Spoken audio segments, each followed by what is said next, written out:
Alright guys, welcome back to our channel. If today is your first time watching our video, please kindly hit the subscribe button, like, and of course share.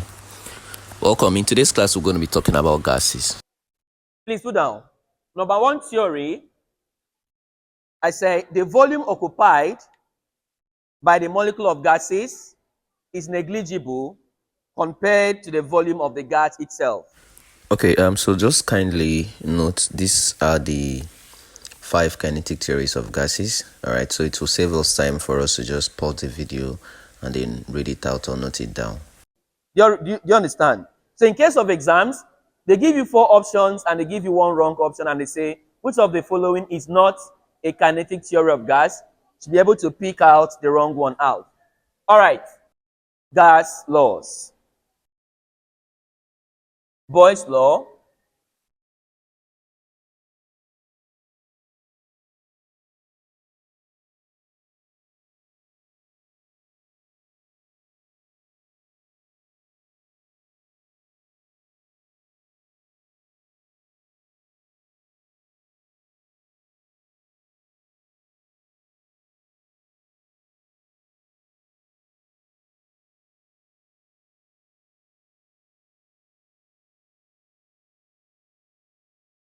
Boyle's law. Now we can look at the and Charles' formulas. law. Please just pause the video, take down the formulas and note them.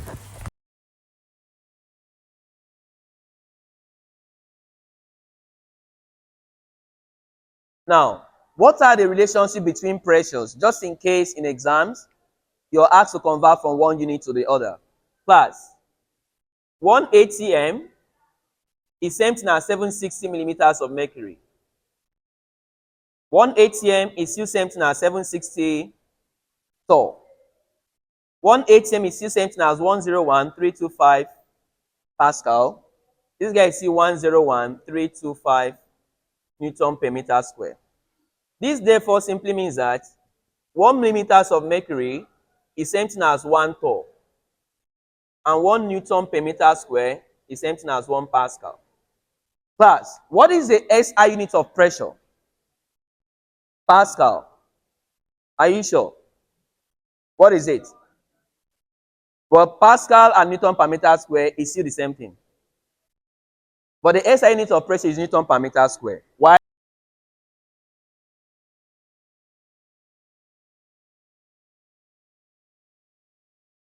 All right.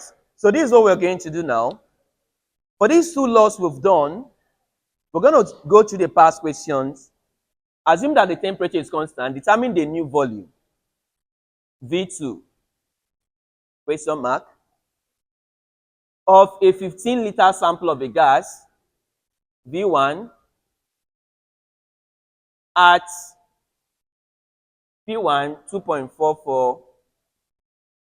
If the pressure was increased to 3.75. So here, this particular question is still very simple. Now, look at the parameters given to us. Which gas law involves volume and pressure? Boyle's law. So I'll say using Boyle's law, we have P1, V1 equals to P2 what? Now, what exactly are we asked to find? V2. Now, make V2 subject of the formula. This becomes P1, V1. We are doing revision and teaching you at the same time. So, what's the P1 is what here? 2.44. V1 is what? P2 is what?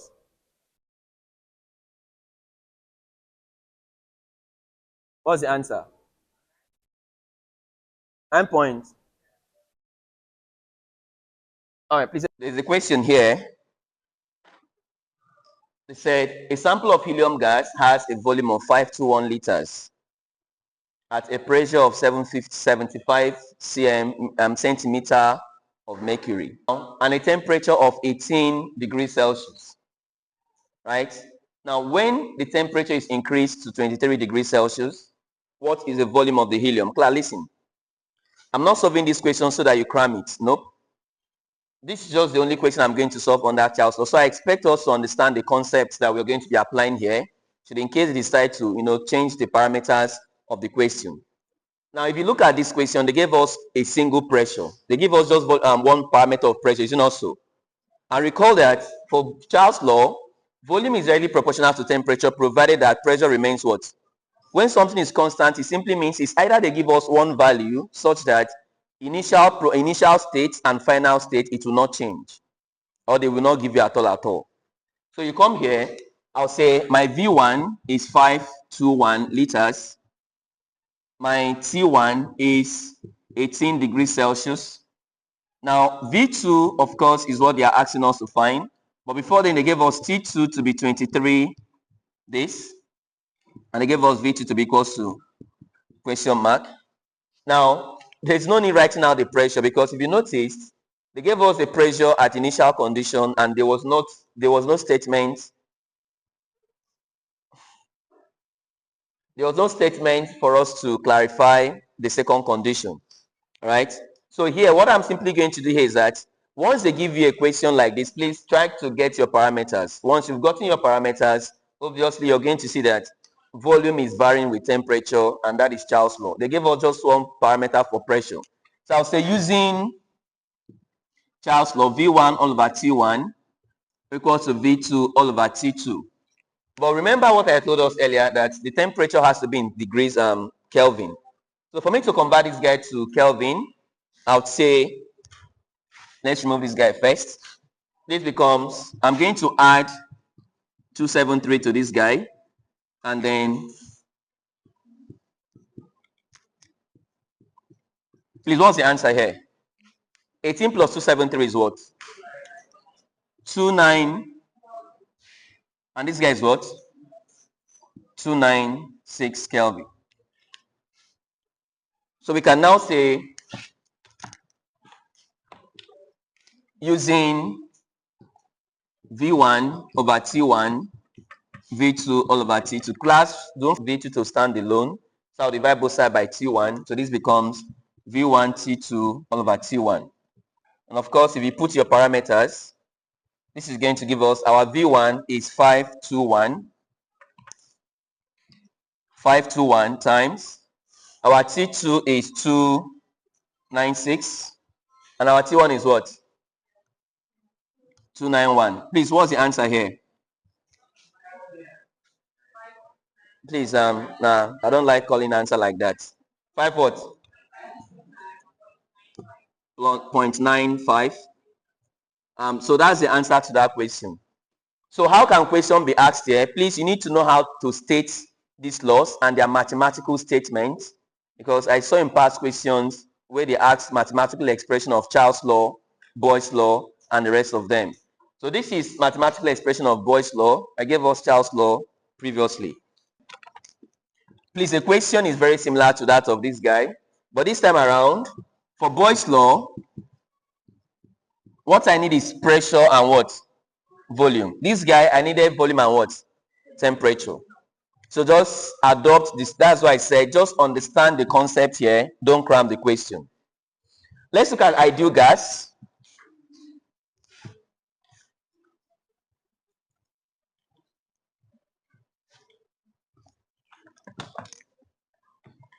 Please put down. Ideal gas, we have the equation of state for ideal. Now, diffusion is telling us that if two gases are meant to diffuse, the one that has a lesser molecular weight will diffuse faster. In other words, it will move faster. So if I have two gases, for example, ammonia and oxygen gas, which of these two gases would diffuse faster? Ammonia is 17 grams per mole. This is the molar mass of ammonia. 14 plus 3. Hydrogen is 1 times 3. This guy is how many? 32 and 17. Which of them is heavier?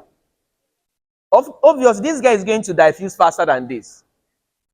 That is why this law says, Graham's law of diffusion states that the rate of diffusion of gas is inversely proportional to the square root of what? Its density, or what? Now, the law involves density because mass and density, they are directly proportional. the denser a particular stuff, the higher the mass. But you hardly see a formula that has density for diffusion. Now that's by the way. Now what is the nature of question? Are we going to see question like this? It's a probability. We might see question like this. We might not see question like this. But let's take a look at this particular question that was asked last year.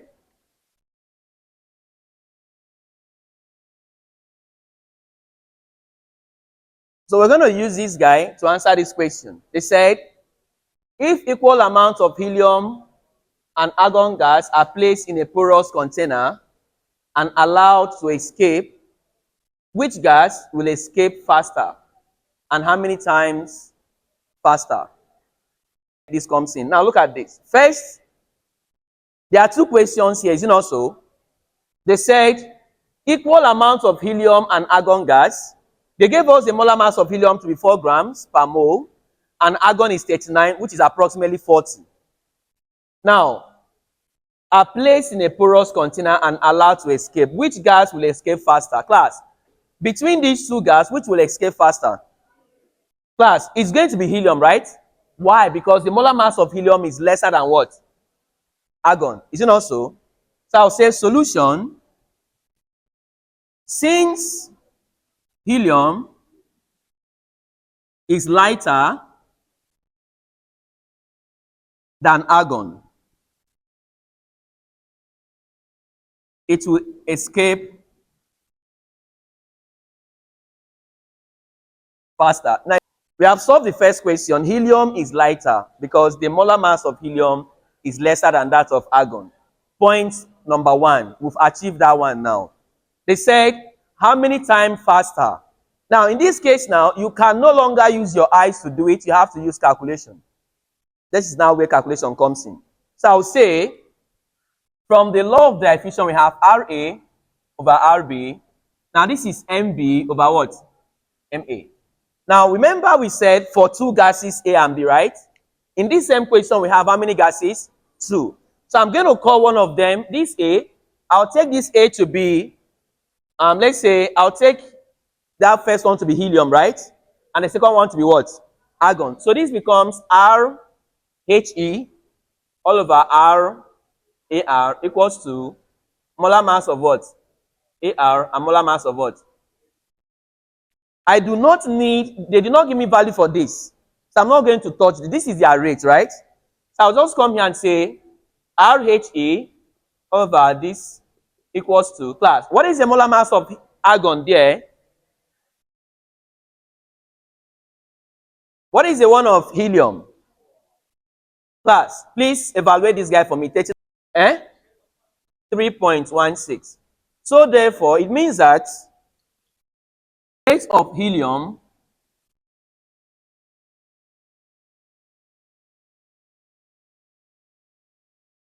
right? Now they are asking us by how many times fast is this guy faster than this? This guy is faster than this by this number. Because if I should say all over this, the rate of this guy is 3.16. The rate of argon is equal to how many? 1. So, boy, I will now say, make RH a subject, cross multiply. This becomes 3.16 rate of argon.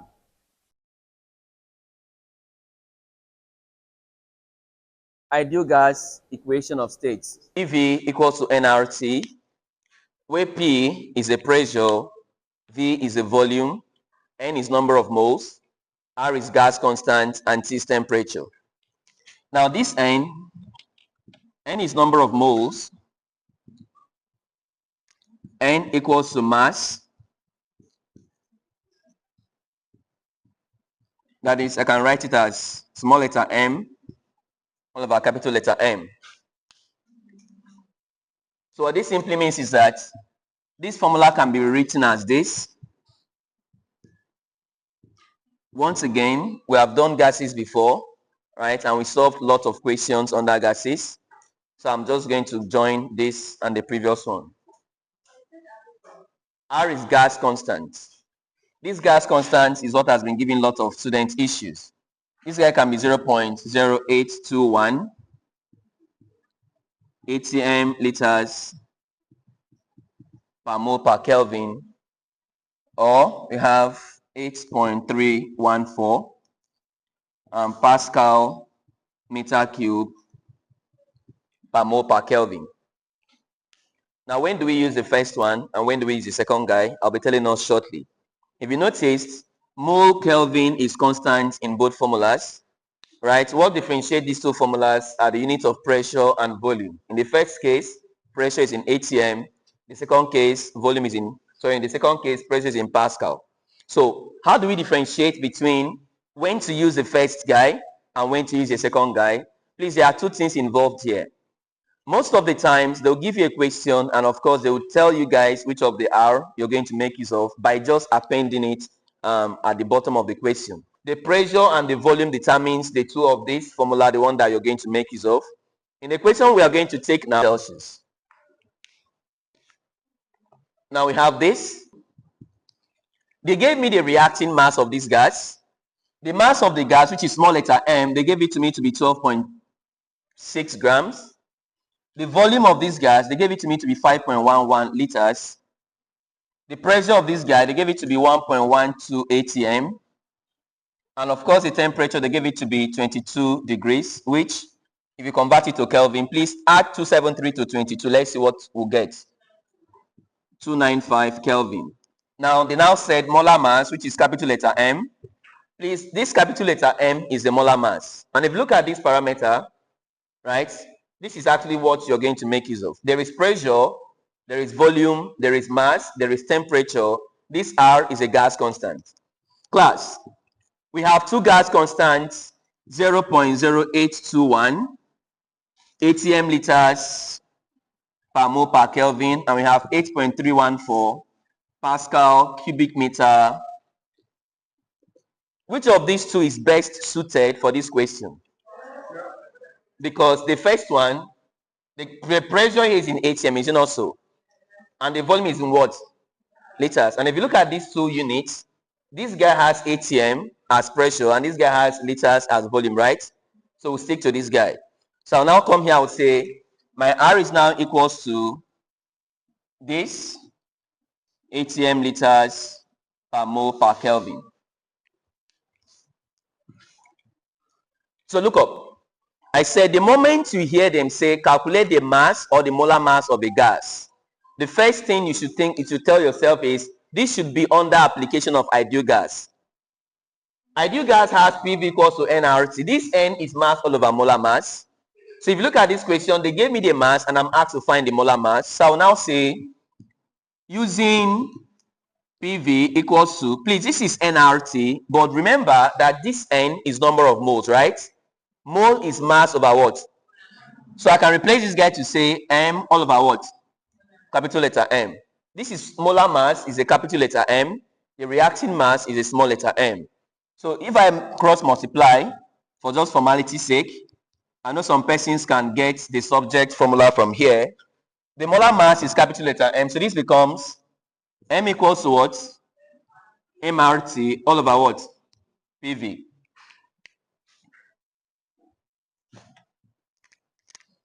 So to now solve that guy, if you noticed, mass is in grams, which is correct. In this formula, the mass must always be in grams.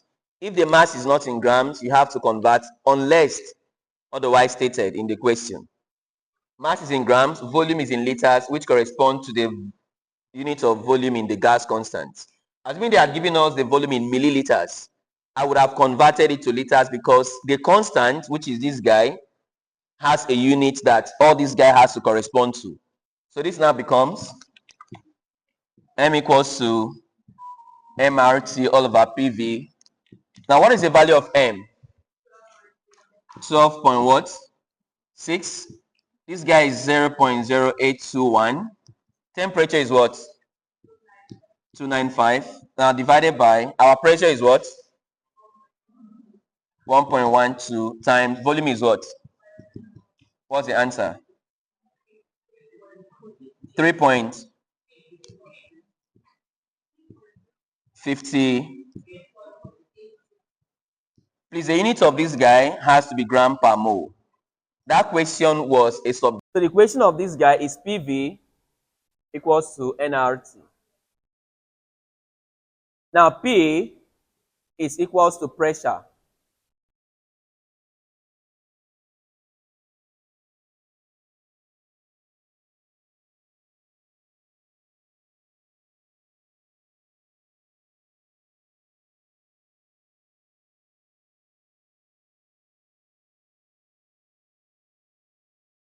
Now this is it.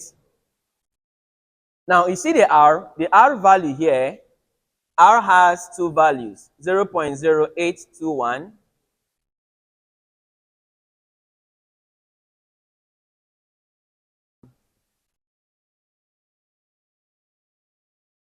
All right, so these are the two values. Now the big question is, I know a lot of persons have been finding it difficult to know when to use this guy and when to use this guy, but that will be coming to an end today. Amen. But you look at this ideal gas, there is a gas constant here, R.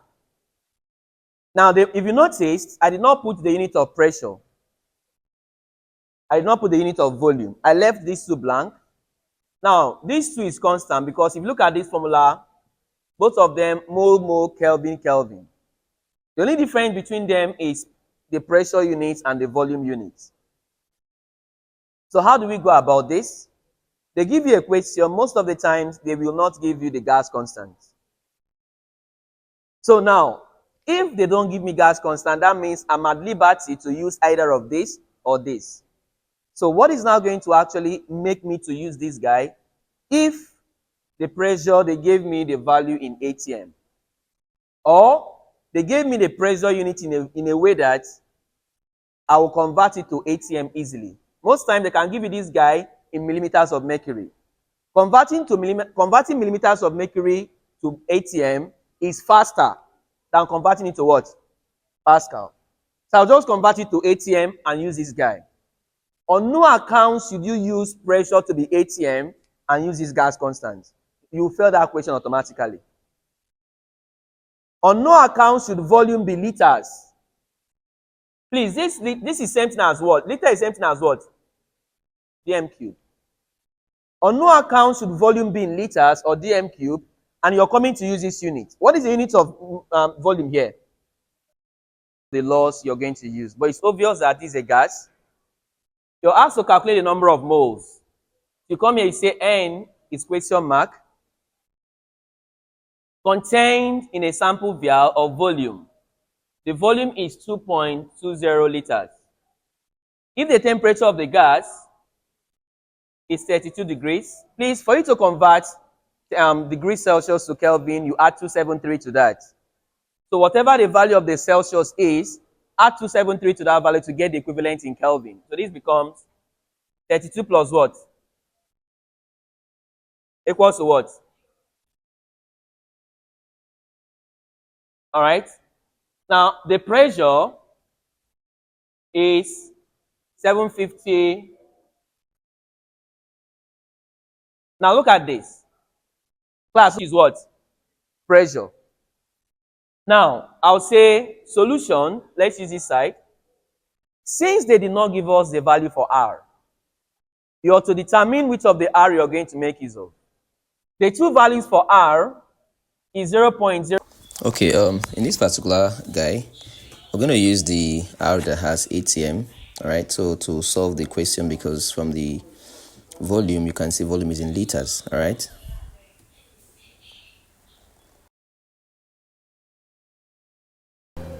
All right. So in this case now, when you divide this guy by this, you have this. So therefore, I'll now come here and I'll say, using PV equals to what? What I'm asked to find is what? N. So I'll now say N equals to PV over what? Now this is equals to my P. In place of this, I'll now use ATM. 0. What? 987 ATM. Volume is what? I want to solve with the unit so that you see how the unit will cancel out. Now R is 0.0821 ATM liters per mole per Kelvin times temperature is what? Kelvin cancels Kelvin. ATM cancels ATM. Liter cancels what? We are left with per mole. When this per mole comes up, it now becomes mole. So please press your calculator for me. 0. 0.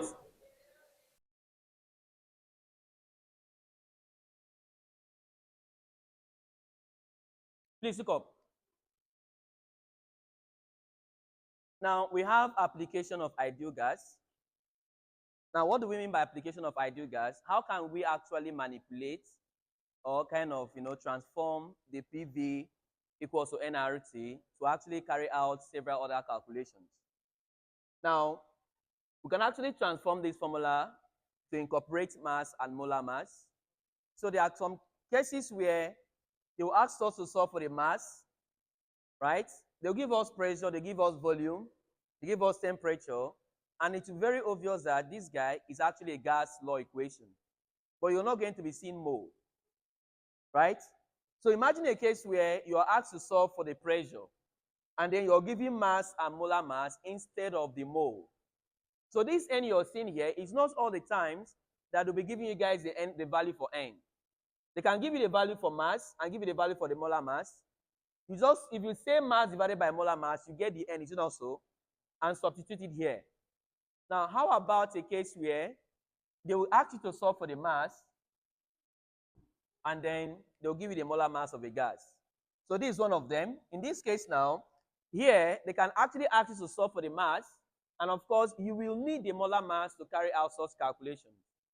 Or there are also other cases where they will give you the mass, and you're asked to solve for the molar mass. Class, there's a difference between mass and molar mass. Molar mass has a unit of grams per mole. Reacting mass has a unit of grams. So you should take note of those differences. So if I should make molar mass subject of the formula. Now, we can also solve for the density of a gas. Density of a gas can also be solved for.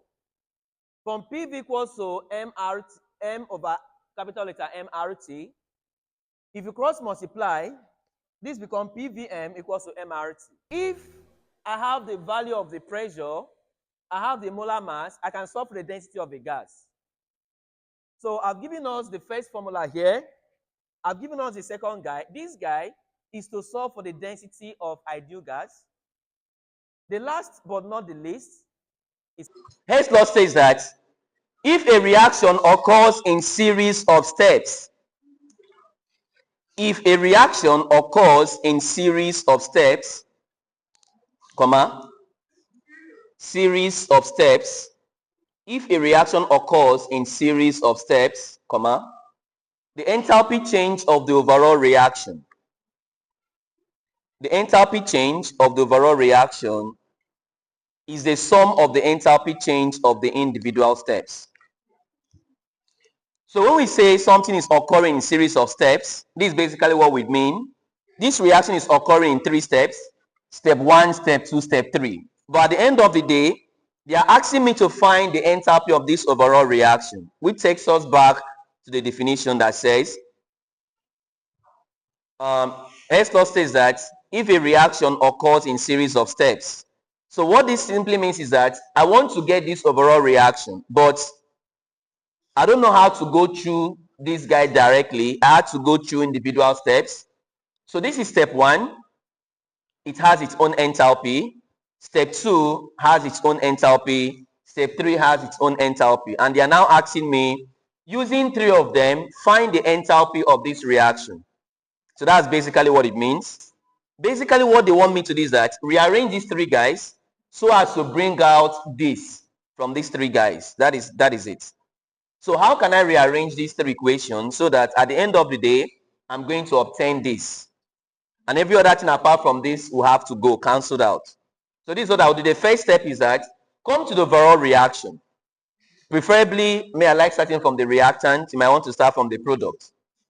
This overall equation has CH4. Is it not so? Please look through these 3 equations here. Which of them contains CH4? The first one, right?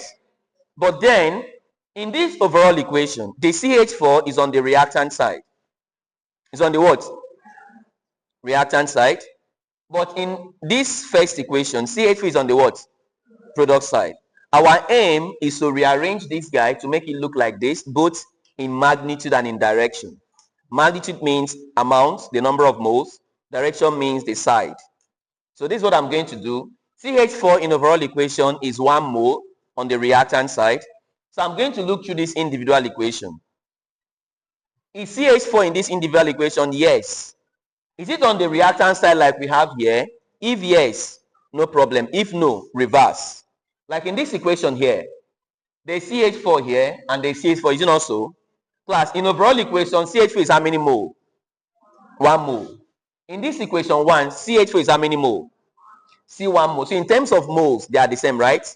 But what is differentiating both of them is their direction, side. This guy is on the left-hand side and this guy is on the what? So I need to bring this to the left. So I'll say reverse equation 1. Why am I reversing it?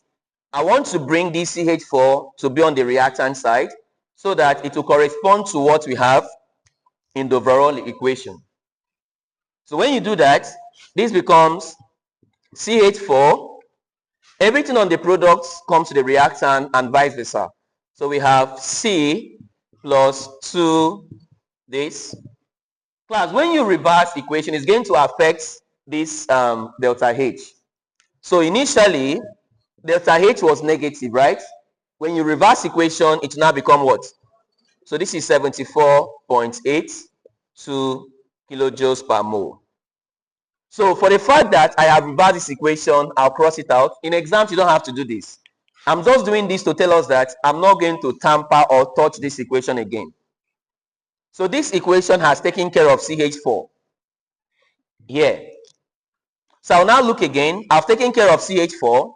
That means I have succeeded in rearranging CH4 in this overall in this individual equation to match the one I have here. Now look again. The next guy is what? Oxygen. Is it also? Class, which equation can I see oxygen in this individual equation? Equation 2 and what? Class, anytime a compound in the overall equation is appearing more than once in this individual equation, please ignore it. Do what? What is the reason for ignoring it? If you don't ignore it, which of these are you going to use? Are you getting the concept now? In the case of CH4, it was only appearing how many times? Once. Equation 1. We reverse. In O2, O2 is appearing in equation 2 and equation what? Which one are you going to? So just leave it. Because it's appearing how many times? Just leave it. You can only touch it if it's appearing how many times? So I'll leave it out. I come to CO2. Class, which equation contains CO2? CO2 is only appearing in equation 3. Is it not so? Good. Now look up. In overall equation, the mole of CO2 is how many mole? The side, this guy is on the product side. Is it not so? Now look at equation 3. What is the side of CO2? Product side. How many mole? So I'm not going to reverse that equation. I'm not going to multiply. So I'll say equation 3 remains the same. Remains the same because I did not do anything to it. So we have C plus O2 giving us CO2. Since I did nothing to this guy, I'll simply bring down the value here. So this is minus 393.77. Now we are left with water. Class, H2O, which of this equation can we find H2O? Equation 2, right? Now look up. Class, in equation 2, or let's start with this guy. In this overall equation, water, which is H2O, is on the product side, isn't it also? How many mole? 2. Come to this equation 2. Water is also on the product side, isn't it also?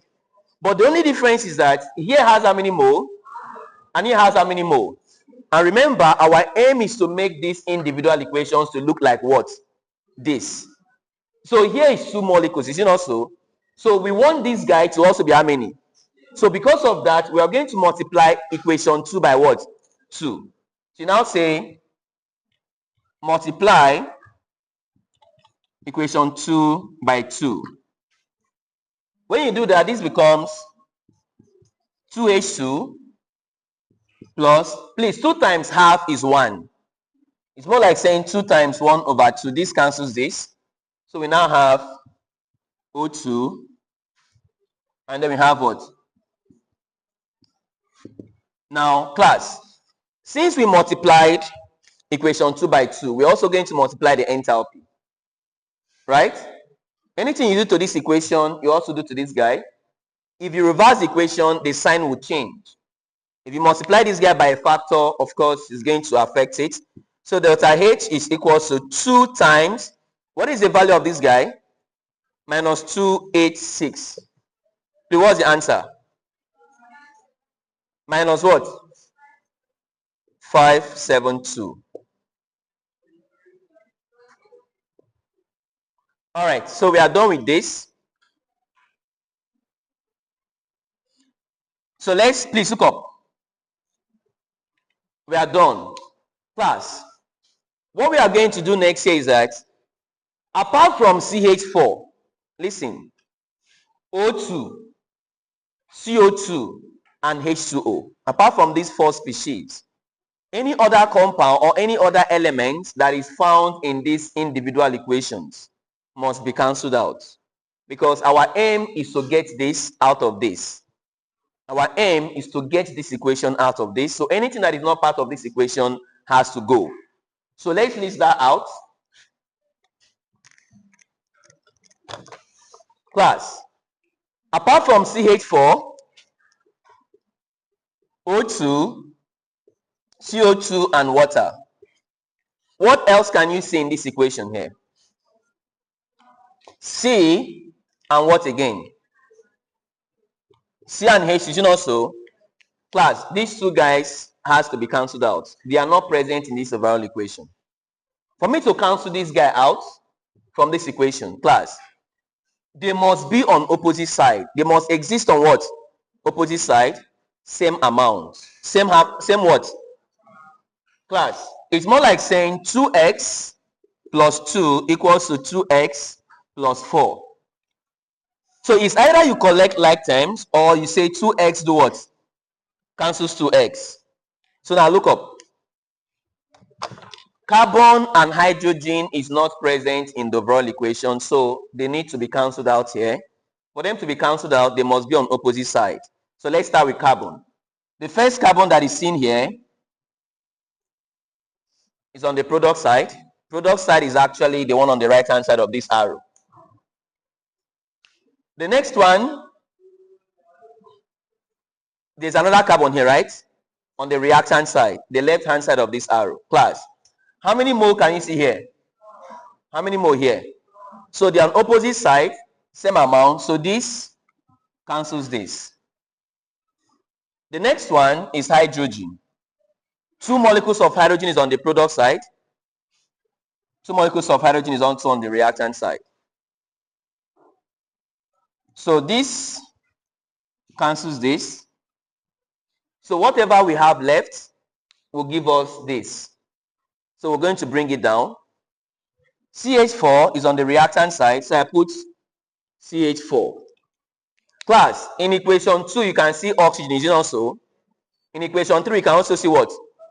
Class, anytime you have same type of species on the same side, right, you add. The concept of cancelling this guy is based on subtraction. If I have 2 on the left hand side and I have 2 on the right hand side, if I collect like terms, 2 minus 2 will give me what? 0. So instead of me to say collecting like terms, I'll just cancel since they are on opposite sides, same amount. You should also. So the concept of cancellation is based on subtraction. 1C minus 1C will give us 0. So this oxygen and this oxygen, they're on the same side. So you add. How many do we have here? 1. How many do we have here? 1 plus 1 will give us what? So we have 2 O2. So we come down to the product. CO2 plus what? Class, is this equation same thing as what we have here? Can you see that we've succeeded in using this individual equation to get this overall equation? So that's the concept behind Hess law. But we are not done. They did not ask us for the balanced equation. They asked us for the enthalpy. But I cannot solve for the enthalpy without getting the balanced equation. So this now becomes delta H overall. Please, if you want to get the answer for this, you're going to add up this guy, and then add up this. Please, you're not going to add these 286. Remember, we had earlier multiplied this by what? 2. You're going to add this guy, this, and this. So let's do this on this side. So this is what I'll do to avoid mistake. 74.82 plus minus 393.77 plus minus 572.08. Remember, Hess law says if a reaction occurs in series of steps, the enthalpy change of the overall reaction is the sum of the enthalpy change of the individual steps. But before you carry out the sum, you must have done this rearrangement. You don't just add up this guy. You must have done the rearrangement first before you sum it up. So, Claire, what's the answer if you sum all of this up? 891 point what? So, therefore, the delta H overall is minus 891.03 kilojoules per mole. So this is another Hess law. This is just 2 steps. The previous example was 3 steps. So this guy is 2 steps. Now, how will I know equation if equation is Hess law? Number 1, they'll give me 2 equations, and of course they will ask me to find the enthalpy of an overall equation. Now, looking at this overall equation, we have sulfur trioxide. All right. This is actually what we have on the left hand side, and this guy. So now look up. You come here. In the overall equation, we have SO3. Now look through these 2 equations here. Which of them contains SO3? Second equation, is it not so? Now this SO3 in this second equation is on the product side, is it not so? But in this overall equation, SO3 is on the what? Remember, our aim is to reconfigure or rearrange these individual equations to make it look like the one in the overall, is it not so? So what I'm going to do here is that this SO3 is on the reactant side, 2 moles. But in equation 2, we have SO3 on the product side, how many mole? So I'm going to do 2 things to this guy. First, I'll reverse so that this SO3 will come to the what? Reactant side. After reversing, I'll multiply by what? 2. So I'll say reverse and multiply equation 2 by 2. So I'm reversing this guy so that this guy will come to the reactant side, and I'll multiply by 2 so that this guy will have 2 moles. So this becomes 2SO3 into 2S. Plus, if you say 3 over 2 times 2, the answer is going to give us 3. So this becomes 3O2. Now once you're done with this, delta H becomes equals to class. We did 2 things to this equation, so we're going to do 2 things to this enthalpy. Since we reverse, this guy will change from minus to what? Plus. So first thing, after reversing, we also multiply by 2, also. So delta H will now be equals to 2 times these 2 because we multiply by 2 times positive because we reverse. Initially it was minus, right? When you reverse equation, this sign will do what? Change. So this becomes 395. Please multiply this guy for me. 792. 790. All right, so we are done with this first equation. So I've taken care of SO3. Now I'm left with SO2. Class, SO2 is found in which equation? Equation 1 or equation 2? Now, before we proceed to equation 1, looking at this overall equation here, SO2 is on the product side. How many molecules? 2. In equation 1, SO2 is on the product side, is it not so? But how many molecules? So what are we going to do to this equation 1 to take this guy to be 2?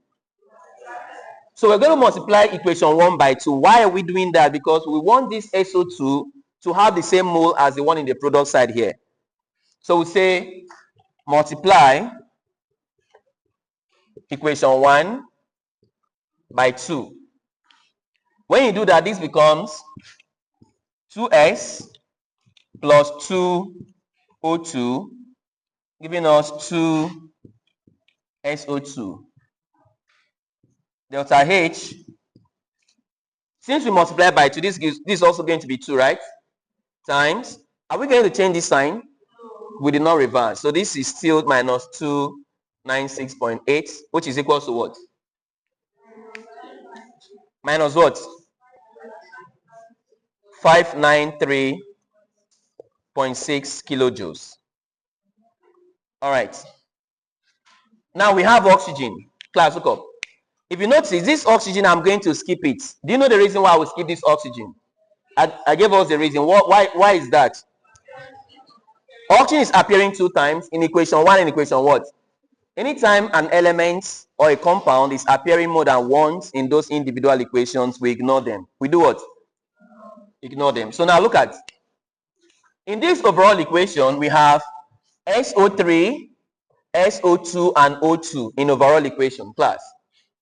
Apart from these 3 compounds or molecules, what else can we see in this individual equation that is not part of this guy?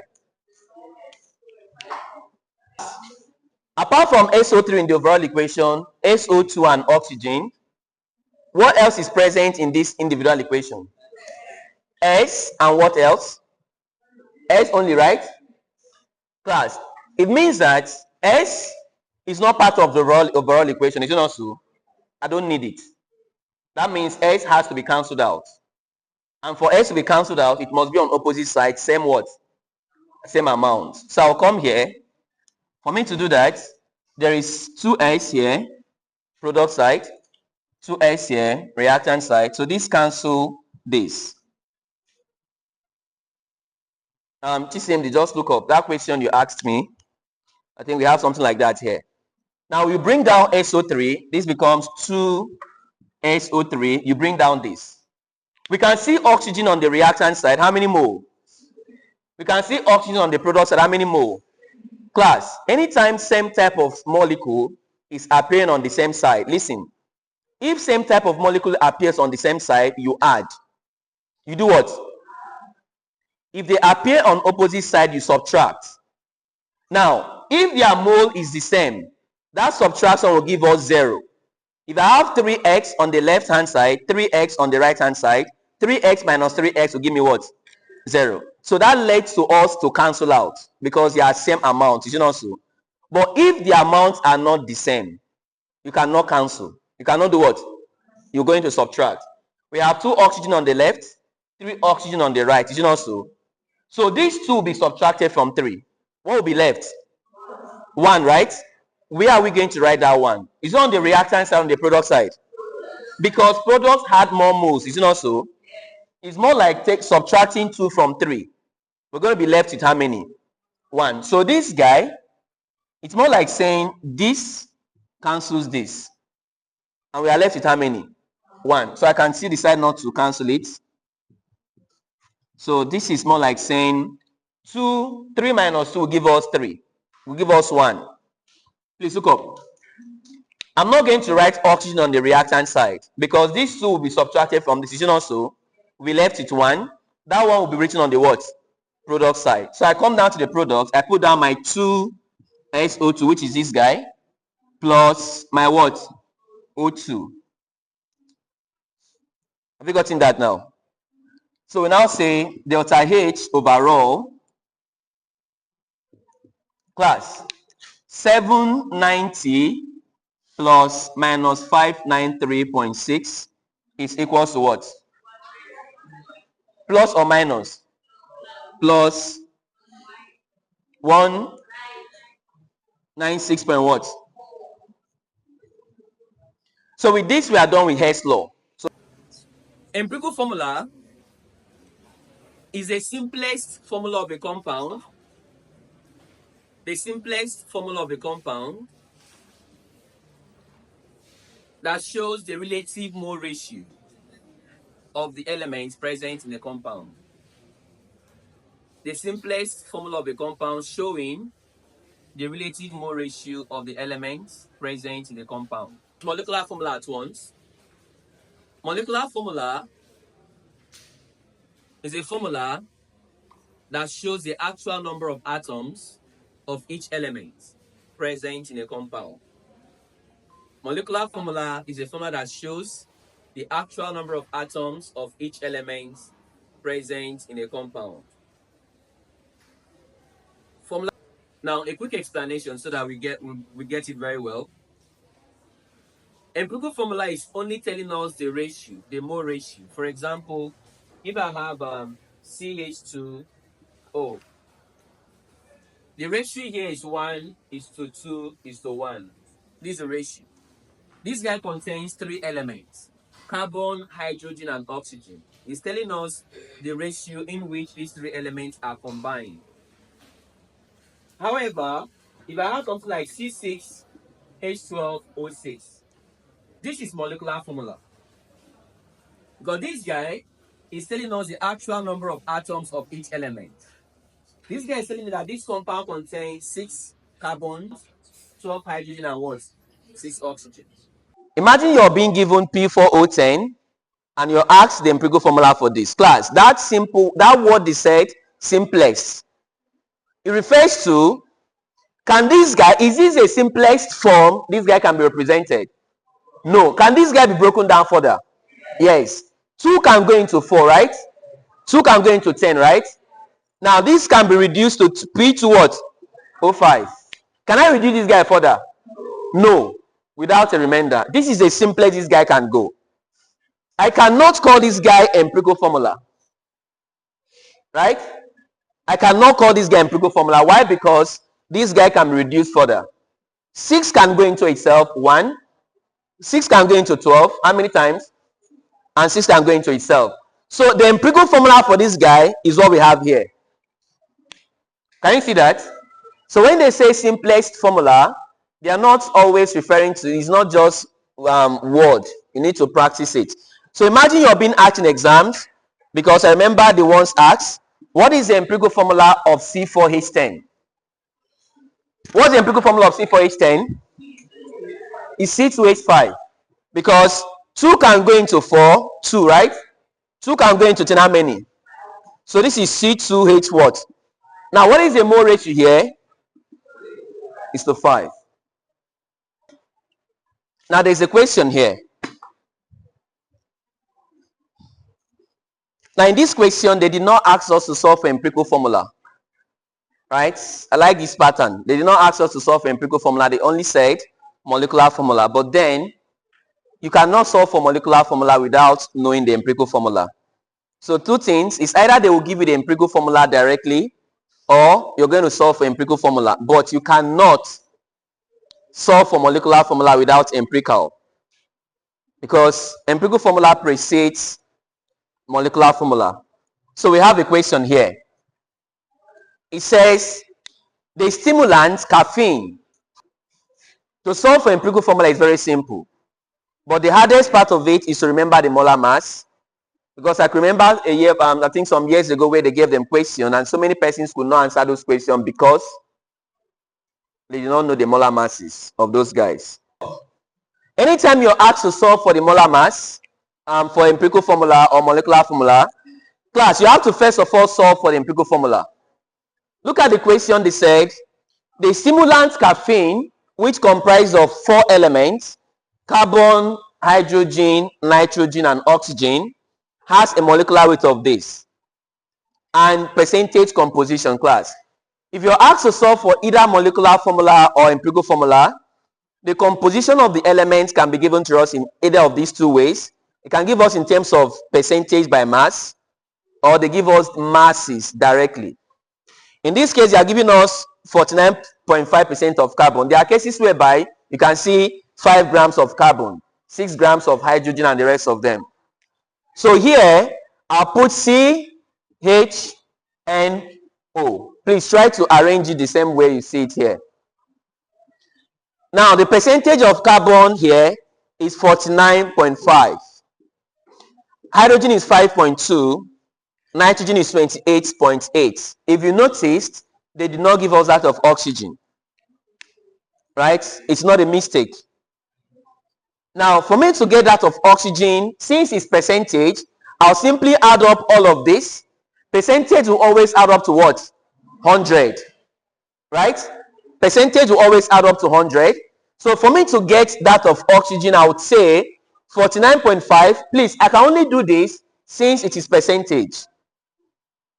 If it was in mass, they must have given me the total mass of the compound.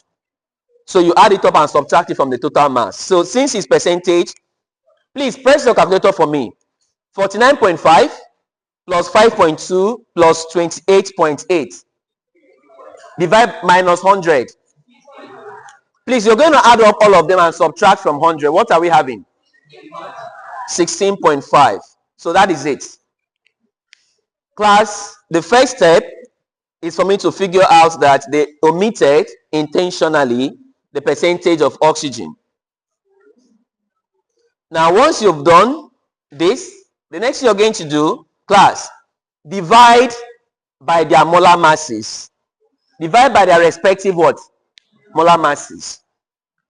Molar mass of carbon is how many? 12. Molar mass of hydrogen is how many? Molar mass of nitrogen is how many? That of oxygen is how many? So this will give me 5.2. Please evaluate this guy for me. 4 point what? 125. 13. This guy is what? 2.06. And this guy is what? 1.03. Class, this first step is converting it to mole by divide this, irrespective of the fact that it was given to us in percentage. Divide by their molar mass. Once you've done, you now say divide through by the smallest.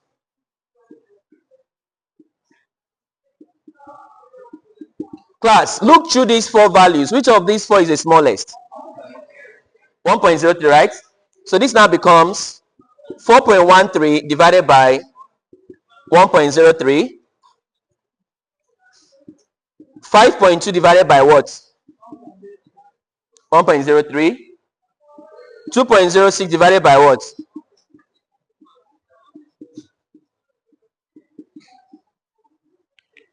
This is 1. This is 2. This is what? And this is what? Class. So therefore, the empirical formula of that guy is C4H5N2. Please, I'm not going to put O1. N2 and just O. Molecular formula is equals to empirical formula subscript N. Now N is whole number multiple. That means N must always be a whole number, which is gotten by saying molecular weight divided by empirical formula weight.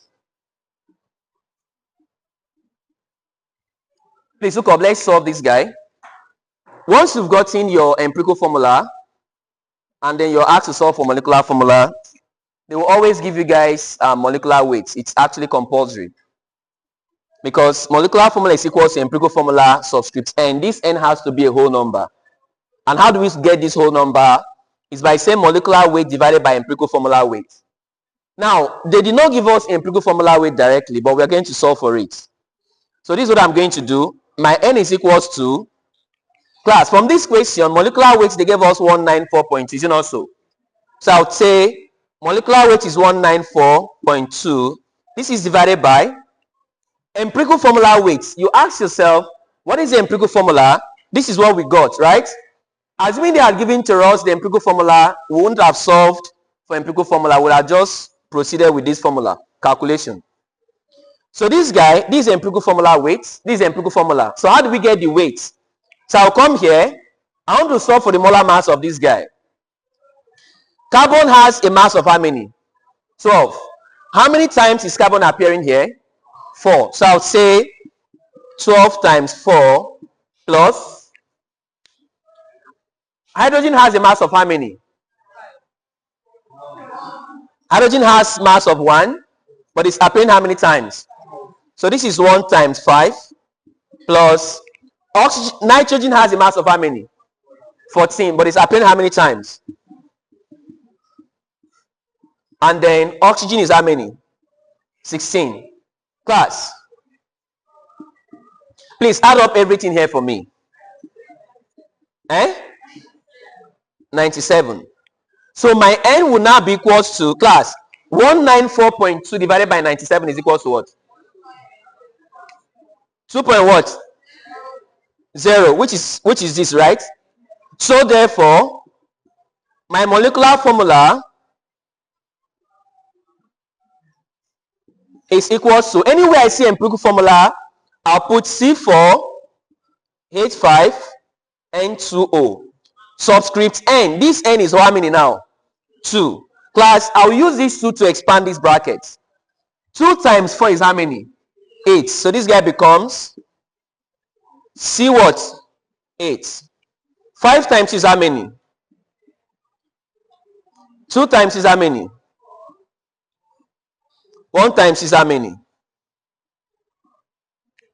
And that is the answer. So this is a topic we are going to be looking at for today.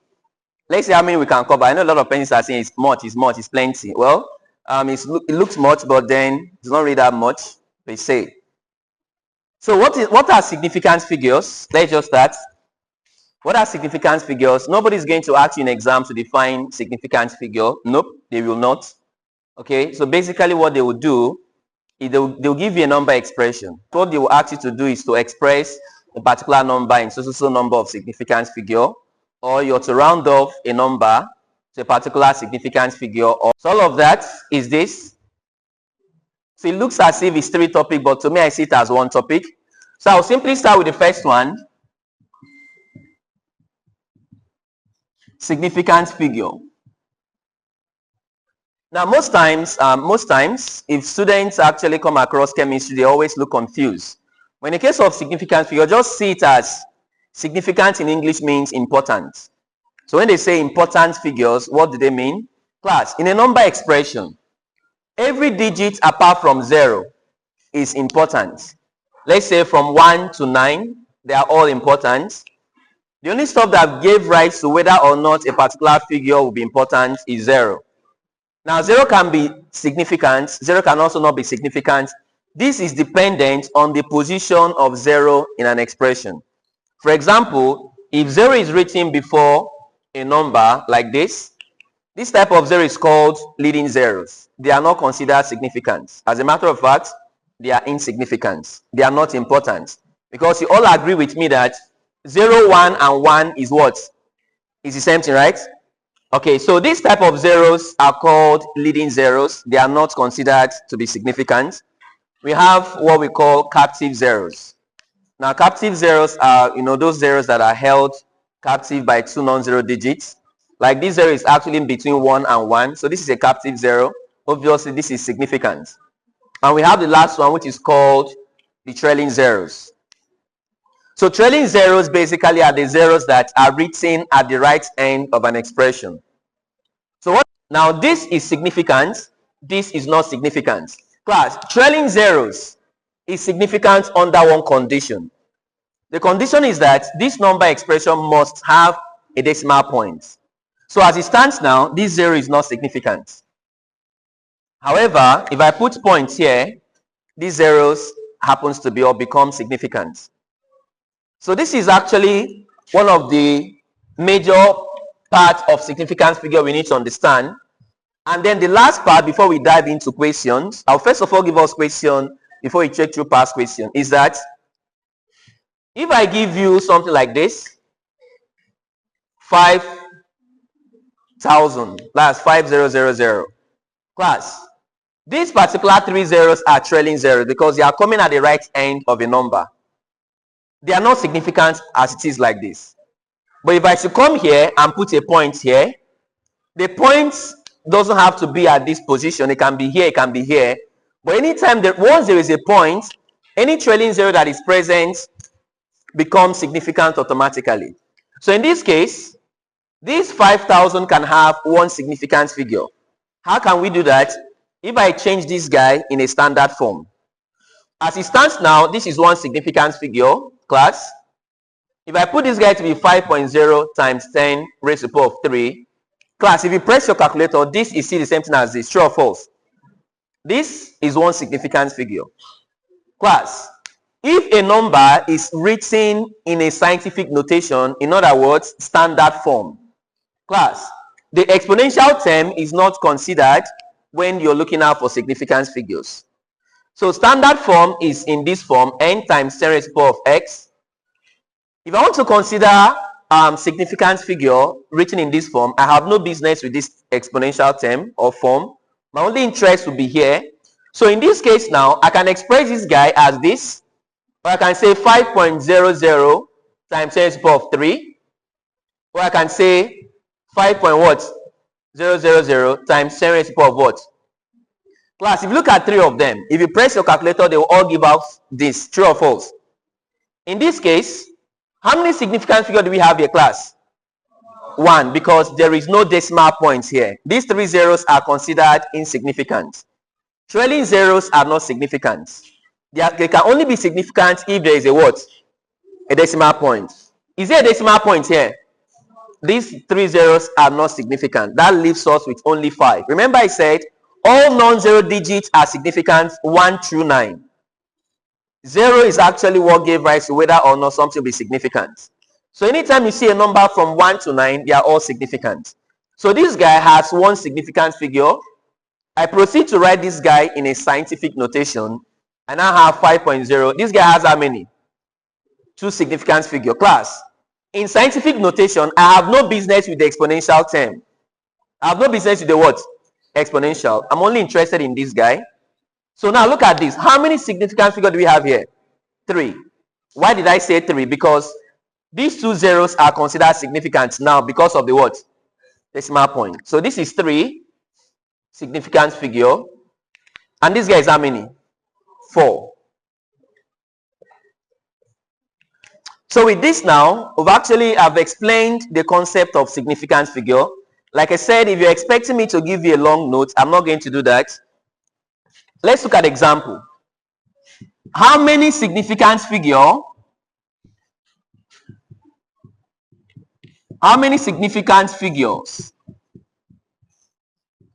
are in the following?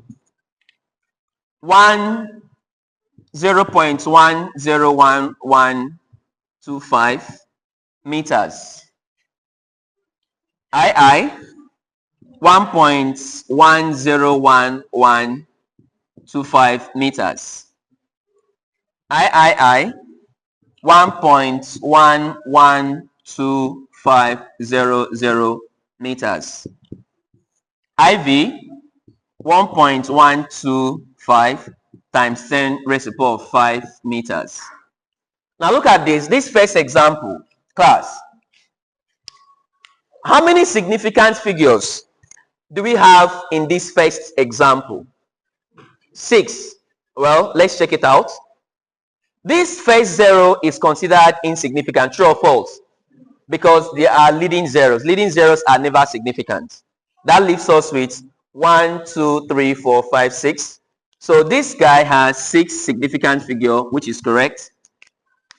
So in this first example, I gave us 2 types of zero. A leading zero and a captive zero. And obviously, this guy is not significant. So that leaves us with the rest numbers. Now let's look at the next example. How many significant figures do we have here? 7. 1. Is this zero significant or not? because this 0 is a captive 0, is it not so? So this 1, 2, 3, 4, 5, 6, 7. So this guy is 7 significant figure. That's correct. Now, how about this guy? Class, is this 2 zeros significant? No. Okay, let's do this. Which one is no? Yes. Are we joking here? Let's add this guy. Class, like I said, these examples now will take care of this entire topic. That's why when some persons were complaining, I said, don't mind how this guy is very bulky. You don't think that is going to stress us is if you actually stress us by making noise. So this guy, class, listen, these 2 zeros are trailing zeros, no doubt. Trailing zeros are zeros that comes at the right end of a number, which obviously these two are. But then, is there a decimal point here?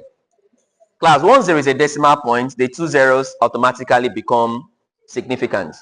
So I'm going to count it as part of significant figures. So this becomes 1, 2, 3, 4, 5, 6, 7. So this guy is 7 significant figure. How about this guy? This is actually in a standard form. Class, I told us that anytime a number is expressed in a scientific notation, I have no business with the exponential term. It's as if this stuff does not exist. So just come here and say what you should be looking out for is just 1 point. That's just what you should be looking out for. I have no business with this guy. It's not my business. So looking at this, is there any 0 here? Since there is no 0 here, all non-zero digits are considered significant. Is it not so? So this means 1, 2, 3, 4. How many significant figure here? 4. So this becomes 4 significant figure. How about this guy? 5. Class, these 2 zeros, are they significant? Obviously, they are not because there is no decimal point. So the only significant figures we have here is 1, 2, 3, 4, and what? 5. So this becomes 5, 6. All right, rounding off.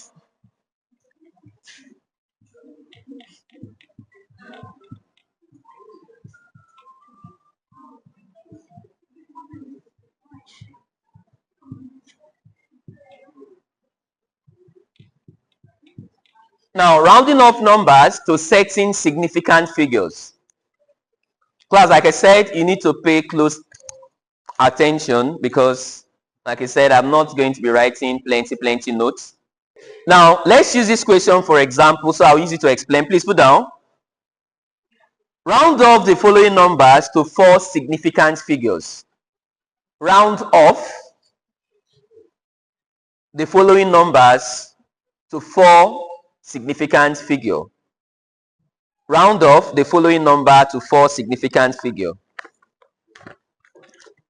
Round off the following number to 4 significant figure.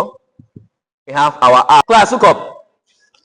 When you're asked to round off a number to a particular significant figure, now this is very similar to what they taught you guys in secondary school. This is not like different from what you guys know already in maths. Alright, but just that in chemistry is somehow slightly different. Class, let me tell us something. The rule says anytime you're asked to round off a number to a certain significant figure, class, if you want to start counting your significant figure, always start from the left. Always start from the what? Left. Now, from this guy, let me add this guy as well. Let me add, please, I want to remove this point because I want to remove the point. So you can, there is a point in the question, but if I should explain this guy, it's equivalent to explaining this. So it's more like I'm doing the same thing over again. So I'm removing this point, 335 kg, and then I'm having 0.12586.5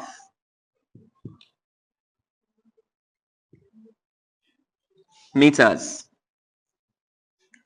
Please look up. Anytime you're asked to actually round off a number to a certain significant figure, in this case they said to 4 significant figure. This question said Round up the following numbers to four significant figure. And I just told us now that if you want to do that, you start from the left. So let's count the first significant figure. Class, listen. This is the first, right? The second, the third, the fourth. Class, once you've gotten to the desired number, put a line here. Put a what? Now look at the next digit beyond the accepted number. If it is more than 5, class, listen. If the number beyond the accepted number is more than 5, you're going to add 1 to the preceding value. What do I mean?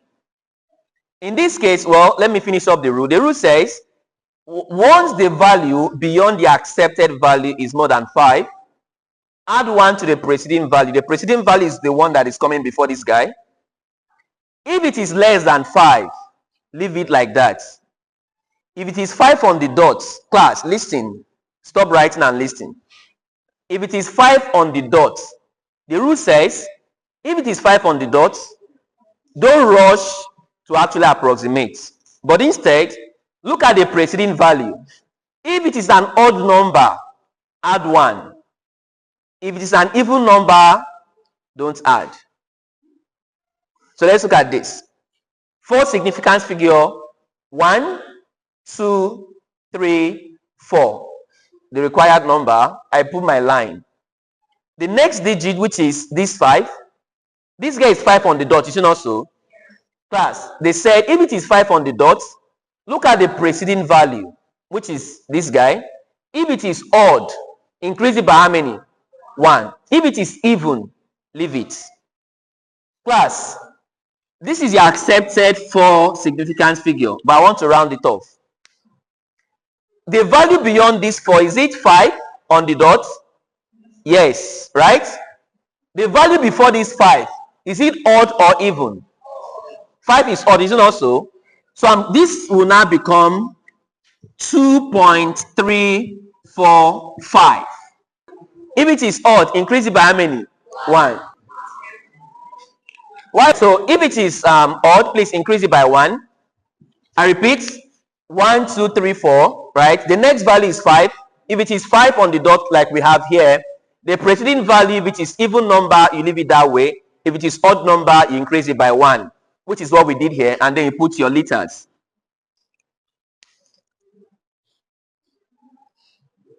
All right. Now let's look at this next guy. There is no decimal point here.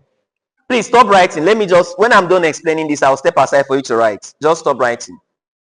Class, if you noticed, there was a decimal point here. So after rounding these values up, these 3 digits that were here, I did not account for them. I did not do what? Because there is a decimal point. What if there is no decimal point? I need to account for them. So this is what I mean. For this 4 significant figure is 1, 2. Is this 0 significant? 3 and what? I put a line here. The next digit beyond this accepted value, is it more than 5 or less than 5? The rule says if it is less than 5, the preceding value you're not going to increase, is it not so? After 3, this 4 significant figure, the next guy is 3, which is less than 5, right? So these 3 will remain like that. Class, this becomes 2, 0, 3, and what? If you leave it like this, you fail that question. I'll explain. There is no decimal point. Please, after rounding it up, replace the remaining digit with 0, which we just did. So these 2 digits, I put 2 zeros. So this becomes kg. So I've rounded this guy up to 4 significant figure. Class, the last one, after which I'm going to leave out this guy because propagation and this is almost the same. So I'll leave it out. So look at this guy.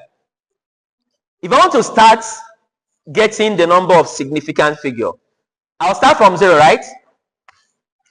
This is 1. Is this guy included? Of course it is not, because this 0 is a leading 0, right? And I told us that leading zeros are not considered what? Significant. So if I want to start counting, I'll start counting from here.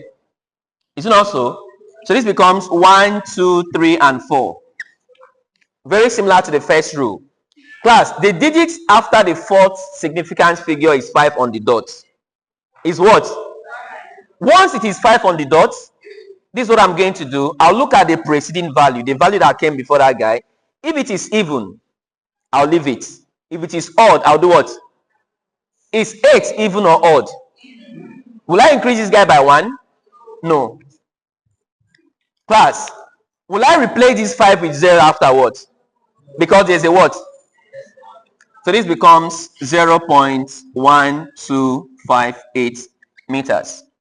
So with this now, we are done with significant figure and propagation. So let's move down to chapter 2. Like I said, it's going to ask you to define mole. Obviously, that's not what I'm going to do here. So I'm just going to give us the formulas we need for this calculation, and of course, show us how to carry out the calculations.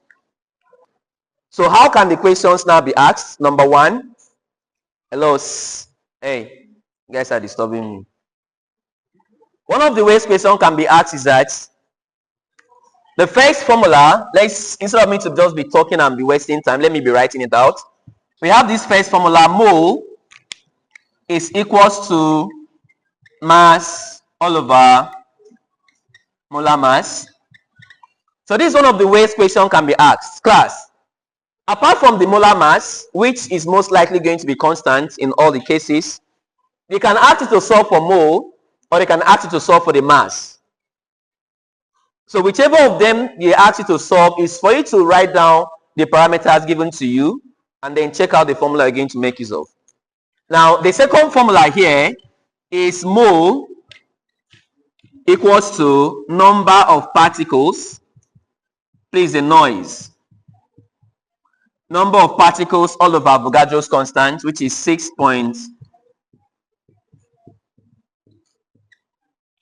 This is a second formula. We're going to be saying, I'm going to be solving questions directly from the past questions because I noticed last year, 2 years ago, and several years back, they like setting questions under mole. So this is a second formula, and the third formula would be, class, this third formula is not really a formula, but it's more like substituting this into this. If mole equals to mass over molar mass, is it not so? In the first formula. And in the second formula, mole is number of particles all over this. It simply means that anywhere I see mole, I can replace it with what? Mass over molar mass. So that forms the third formula. So we have mass all over molar mass equals to number of particles all over 6.023. Class, these are the 3 formulas you need under mole concept. And I'm going to show us how to adopt and use all of them. So we're going to take 3 questions or 4. And all of them will be taken from the past question. So I said these are the 3 formulas that we're going to be making use of. So the first one is mole equals to mass over molar mass. Class, how would they give us question based on this? Now, this formula is actually very predominant in our secondary school exams. But then in here, this is what they will do for you guys. Class, for this guy to be used in this formula, it must have a unit of grams. Unit of reactive mass is grams.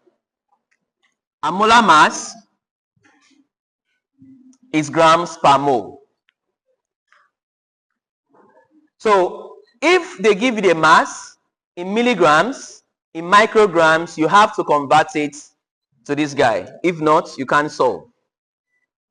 They can give you mass in milligrams. Class, if you don't convert it to grams and you solve it and you get the answer, you'll be wrong. Or they might ask you to solve in millimoles. They can give you this guy in grams, no problem. They say, find the millimoles of carbon present in 6 grams of carbon. Class, for you to get millimole, you must first of all get mole. Is it not so? After getting mole, you can now start converting from mole to what? Millimole. So now let's look at these questions. So this was from last year. They said, how many glucose molecules are in 5.23 grams of glucose? I repeat, the best formula for this guy is going to be formula 3. Why? Because there is mass and there's what? number of particles. So I'm going to use this third formula. Now, what is the formula of glucose? You might want to ask. Glucose is C6H12 what? So you might just want to stress yourself with this. This question was given to us as section B part. That means they gave space for solving. But you don't really have to show them how you got the formula, molecular mass for glucose. Is not necessary. But if you want to do that, it's still good. So class, carbon as a single atom has molar mass of 12. Hydrogen has molar mass of 1. And oxygen has molar mass of what? 16. How do we solve for molar mass? If you want to solve for molar mass, it's very simple. Class, you're going to multiply the molar mass of each atom by the number of times that atom is appearing. The number of times is called atomicity. So this carbon here, atomicity of carbon is 6. So I'll say 12, which is the molar mass of carbon, times 6 plus hydrogen is 1 times how many? Plus oxygen is 16 times how many? Now this is going to give us 180 grams per mole. Please verify. The molar mass of glucose is going to give us 180 grams per mole. 12 times 6 will give us 72, if thereabouts. Please, if you do the calculation, you're going to get 180 grams per mole. So like I said, once you see a question, you're asked how many glucose, how many molecules, how many atoms, how many ions, irrespective of whether it's going to be, they might mention the name of the molecule. Like in this case, they mentioned glucose. But what you should be looking out for, how many is number. So that is number of particles. They gave us mass, which is this formula. So I'll now come here, I will say, please hope you wrote this stuff down. Of course, everybody don't have to write it down. Once 2 or 3 persons have written it, don't worry, I'm okay. So here, I'm going to use formula 3. So from this guy, mass, all over molar mass, is number of particles. All over 6.023 times 10 to the power of 23. Class, do not forget that the number of particles here is the number of glucose molecules we are asked to find. In exams and anywhere, you will never see any question that says, what is the number of particles, or solve for the number of particles. Never. Those number of particles are always given to us in terms of number of carbon, number of atoms, number of molecules, or number of ions. So if you make this guy subject of the formula, which is what we are asked to find, number of particles, you cross multiply. So this becomes equals to number of particles. I want to clean this. I don't want to clean these formulas. Is equals to. Class, if you cross multiply, you're going to have mass times what? Do you understand how we did this? Can I simply say, in place of number of particles, I put x? Can I do that? So we'll say x, number of particles. X equals to mass times 6.023 times 10 to the power of 23. All over what? Molar mass. You cross multiply and then make this guy subject of the formula. So when you do that, the mass that was given to us in the question, which is mass of glucose, is 5.23 times Avogadro's number is what? Now what is the molar mass of glucose? Is it 1 point what? Times 10 to the power of what? Please, what would be the units? Good question. What were you asked to find? What? Glucose molecule, right? So this is that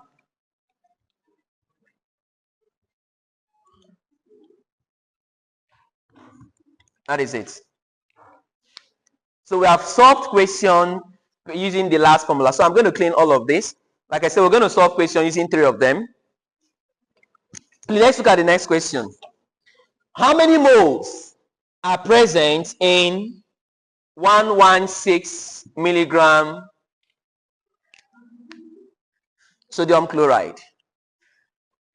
So I'm asked to find mole and they gave me mass. So the question that comes to you is that which formula relates mole and mass? Obviously is the first guy, isn't it also? So I'll now say, using the first formula, using mole equals to mass over what? Molar mass. Class, listen up.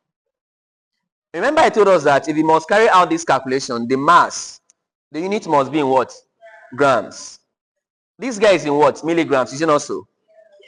Are we going to proceed with this calculation? You have to convert it to what? Grams. Class, now if you want to move, class, listen, if you want to remove any of this from anything at all, you're going to multiply that value by their magnitude. I give you an example. Milli, I just told us that milli is 10 raised to the power of minus what? If I must remove milli here, I'm not just going to remove milli, I'm going to replace it with its value. Class, you agree with me that 116 times 10 raised to the power of minus 3. Now look up.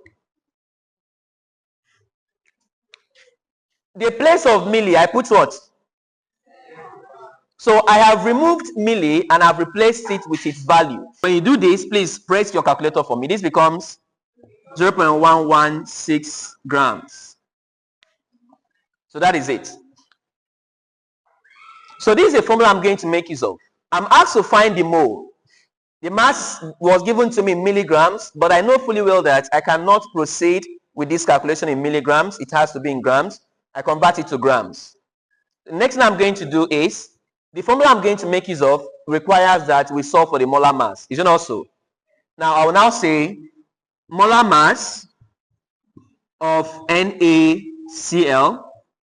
Now class, Na, which is sodium, has atomic mass of 23. So this is 23 plus the molar mass of chlorine is what? Class, please add this stuff for me. 58.5 grams per mole. Remember I said the first thing we did was to write out the mole, the mass. These two formulas, these two parameters are what is required. Now look through these formulas. We have 3 formulas here. Which of these is best suited for that question? The first formula. So my mole now becomes equals to 0.116. Anywhere I see mass, I'll put this guy. I'm not going to use the mass in milligrams. Divided by molar mass of sodium chloride is. Now what's the answer, class? 1 point minus what? How many carbon atoms? How many carbon atoms? How many carbon atoms are present in 2.5 moles of carbon? So I'll say number of carbon atoms, which is the same thing as saying number of particles. I do not know. Question mark. Now they said are present mole of carbon. They gave us 2.5 moles. So I'm going to use a second formula. So I'll simply say using, so I'll say number of particles is equals to mole. Now what is the mole given to us in that question? 2.5 times 6. All right, so what is the answer? 1.505 times 10 raised to the power of what?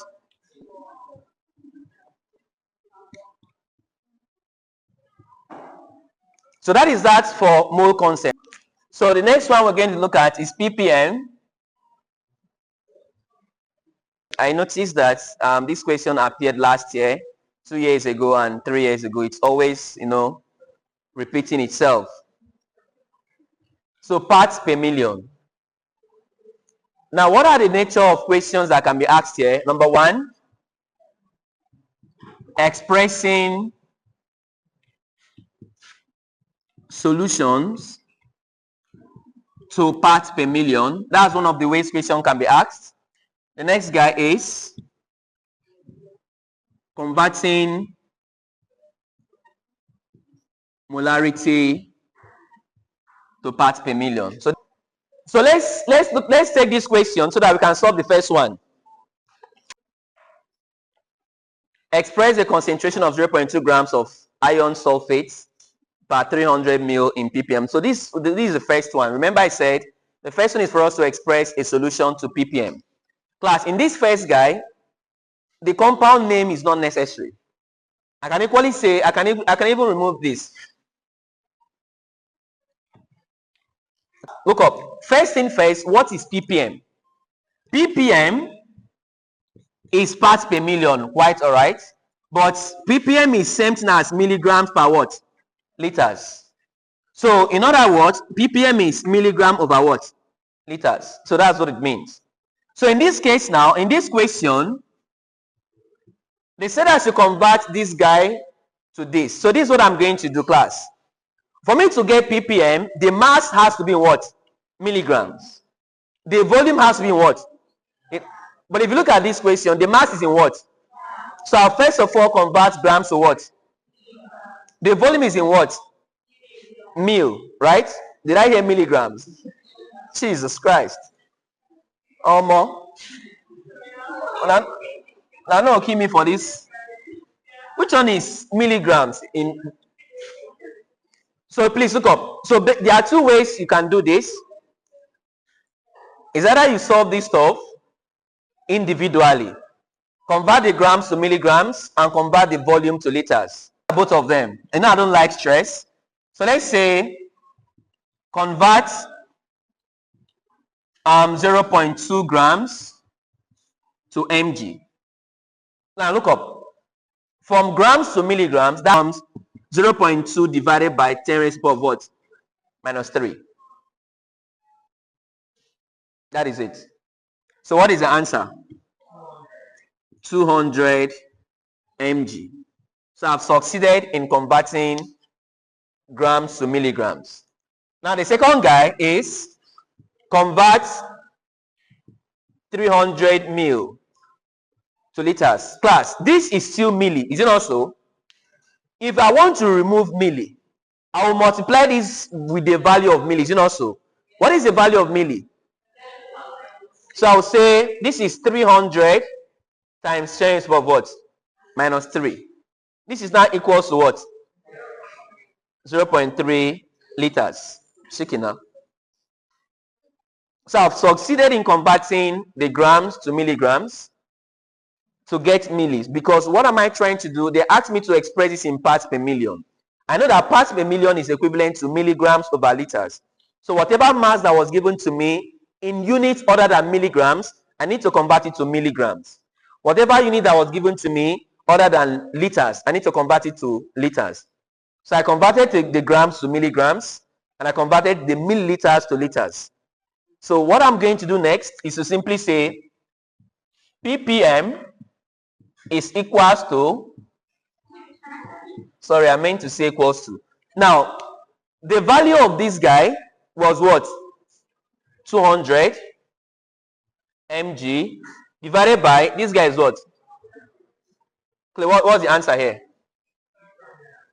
6. So this is 666.67 milligrams per liter, which is same thing as saying 666.67 what? Because milligram per liter is the same thing as ppm. So the second question, please put down. Question number 2 says, convert 0.2 molar HCl to ppm. 0.2 molar is the same thing as 0.2 mole per watt. So this is more like saying converting 0.2 mole over liters to milligrams per liters, which is ppm. That's what it means. Class, if you noticed, the denominators are constants, liters and liters, true or false? The only thing that is not constant is what? Mole. So let me just give us a shortcut. Anytime you're given molarity and asked to convert it to ppm, it's only required two steps. First, multiply that value with the molar mass. Second, by 1000. To convert from molarity to ppm, what you're simply going to do is that multiply the value of the molarity by its molar mass and 1000. Finish. To convert from molarity to ppm, multiply the value of the molarity by its molar mass and what? 1000. Now, taking this as a case study, they gave us 0.2 molar, isn't also? So this is 0.2 times, what is the molar mass of HCl? 36. Forget about all of this. I'm just showing us how the units cancelled, right? But in exams, the molarity is 0.2, isn't also? 0.2 times, what is the molar mass of HCl? 36.5 times what? 1000. So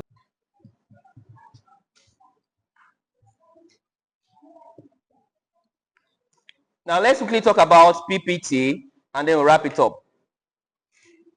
PPT is parts per thousand, which is equal to grams per liters. 2 days ago, we did ppm, and I say ppm is equal to what? Milligrams per liters. So now, let's take some few questions.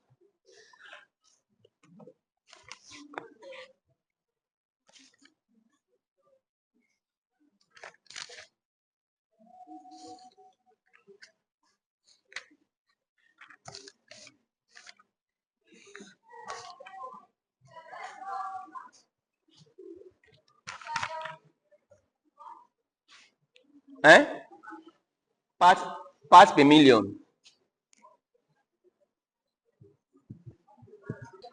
Now, if you're asked to, we have two questions on the board. These two questions will actually help us tackle everything about PPT.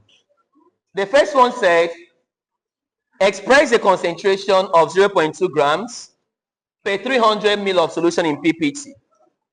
So I'll say solution, class. All I just need to do here is PPT is equal to grams per liters. This question is already in grams. The mass is already in grams, right? The volume is now in what? Mil. So all I just need to do is to convert this 300 mil to liters. Once I've gotten this guy in liters, I'll now say 0.2 grams divided by the liters. I'll get PPT.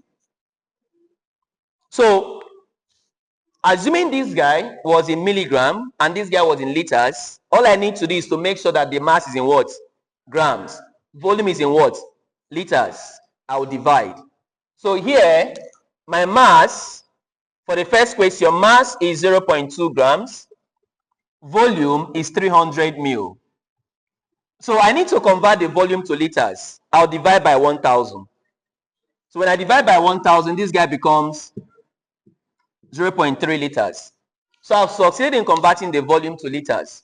So I'll now say, so therefore, PPT is grams over liters, which is 0.2 grams divided by what? Please, what's the answer? 0. What? 67 grams per liter. And we know that grams per liter is same thing as what? Grams per liter is same thing as what? PPT, because I told us here. So that's how you convert something, you express something in PPT. The first one is express. They gave us mass and they gave us volume, so just express it in PPT. Now, this is where the real conversion comes in. So this is how we got the first question. How do we solve the second question?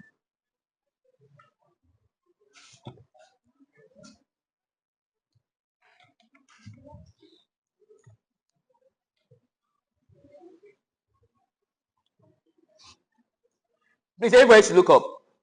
Let me just complete this and step outside. Molar, this stuff you're seeing here is 0.2 molar. Class, this is same thing as saying 0.2 mole over what? Liters. That's what it means. So they are asking me to convert 0.2 mole over liters to grams over liters, which is also known as what? PPT. Both of them have same denominator, liters, right? The only difference is this guy is in mole and this guy is in what? So how do we convert this? Here, simply multiply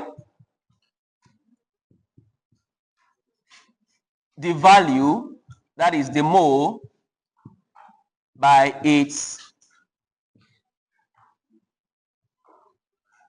what?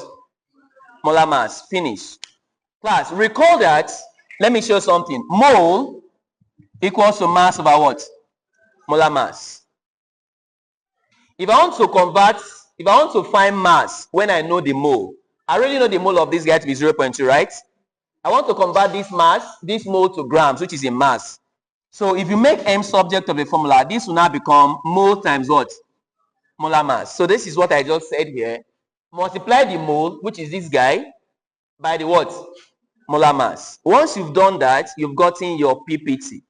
So yes, 2 days ago when we were talking about molarity to ppm, I said it was a two-step process. First, multiply with the molar mass, and second by what? 1000. In this case, from molarity to ppt is just a one-step process, which is just multiplying with the what? Molar mass. That is it. So I'll now say, please, the compound here is what? HCl. Take note of that. So the molar mass of HCl, hydrogen is 1, Cl is 35 point what? 5. So this is 36 point what? 5 grams per mole. So this is the molar mass of HCl. So I'll now say 0.2 mole per liters, which is molarity, to ppt, which is grams per liters, will now be equals to 0.2 mole times 36.5 grams per mole. Molar mass of HCl is 36.5 grams per mole. This gram per mole can be written as gram all over mole. Is it not so? Mole cancels what? Leaving us with gram per what? Liters, which is our what? PPT. Class, 0.2 times 36.5 is what? 7 point what? 3. So this is 7.3 grams per liters, which is also equivalent to 7.3 what? BPT. So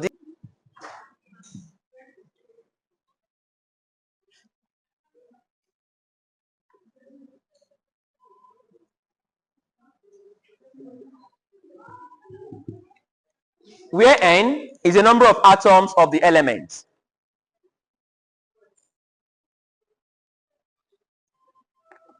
So like I said, this N here, like in this case now, imagine you're asked to solve for the percentage by mass of carbon, which obviously is what we want to solve now.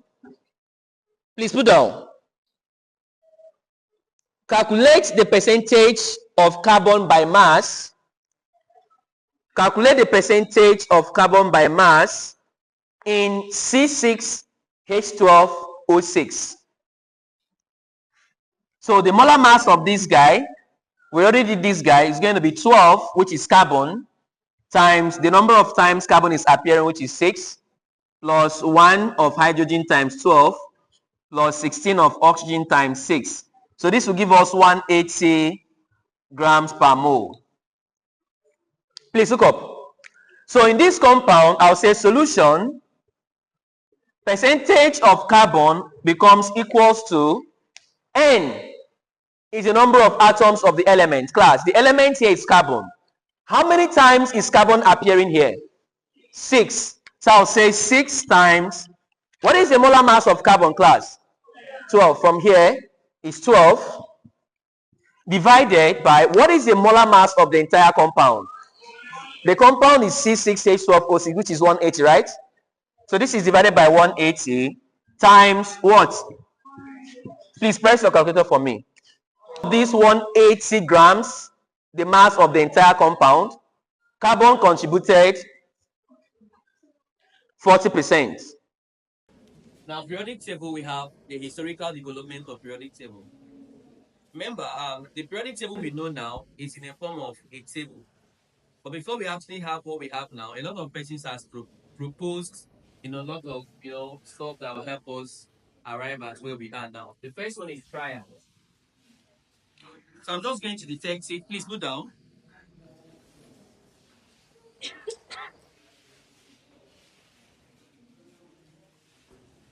Triads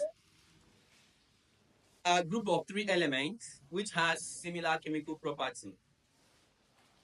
Triads are a group of 3 elements. 3 elements. Tri, as the name implies, tri. A group of 3 elements which has similar chemical properties. Full stop. A scientist known as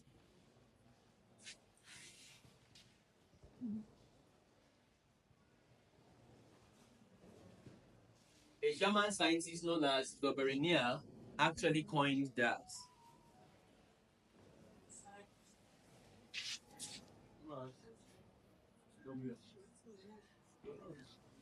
Now, in case you're being asked, triads are basically a group of 3 elements with similar chemical properties, right? And the person that actually came up with this finding is called Doberenia. Okay, so the next one is the law of octave, please put down, suggested that elements were arranged in order of increasing atomic mass. Elements were arranged in order of increasing atomic mass.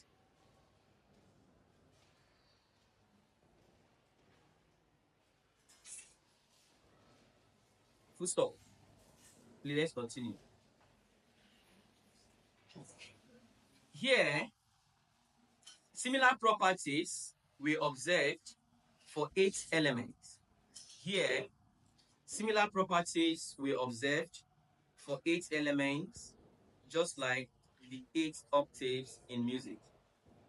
Here, similar properties were observed for 8 elements, just like the 8th octave in music. And this was actually established or coined by John Newland. This was coined by John Newland. So in case you have been asked, triads are a group of 3 elements with similar chemical properties. So Berenia discovered triads. Who discovered the law of octave? Now, let's talk about periodic law. Please put down. Dmitry Mendeleev. Of course, this is not the first time you're hearing of this name. Dmitry Mendeleev and Lothar Meyer.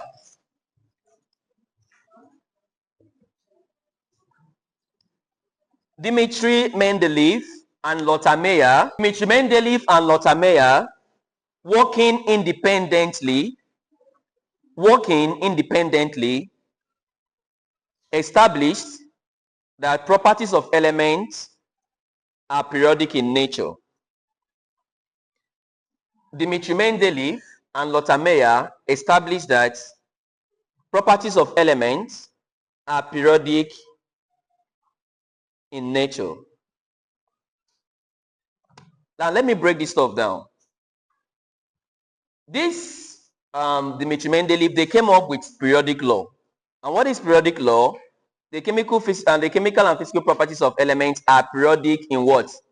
In nature. That means after a certain number, you see a particular element that behaves the same way, right? That is why elements in group 1, sodium, behaves like potassium. And once you see sodium, you count 7 elements. After 7 elements, you see potassium. So periodic simply means something that occurs after a particular period of what? Time. Now, so this guy, working independently, established that properties of elements are periodic in nature. But the only difference between both of them is that this one based his this thing on chemical properties. His observation was based on chemical properties. Why this guy was based on what? Physical properties. So both of them came together to form what we know as the what? The periodic law. So in case of exams, you're being asked which scientist formulated the periodic law or the modern periodic law. Is basically Dimitri Mendeleev and Lothar what? Meyer. This guy based his findings on the chemical properties, while Lothar Meyer based his finding on the what? Physical properties. So having said that, we have now introduced periodic law, which is now going to launch us to modern periodic table. So this is the historical development of periodic table. You need to know what triad is and the scientists that discovered triads. You need to know what law of octave is, and of course the scientists that discovered that. Periodic law, you need to know what periodic law is, and of course the scientists that discovered those guys. So let's talk about atomic size.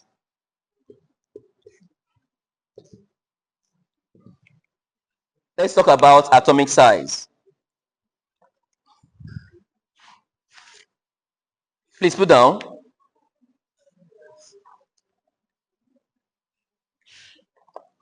The distance, atomic size is a distance between the nucleus of an atom involved in a bond.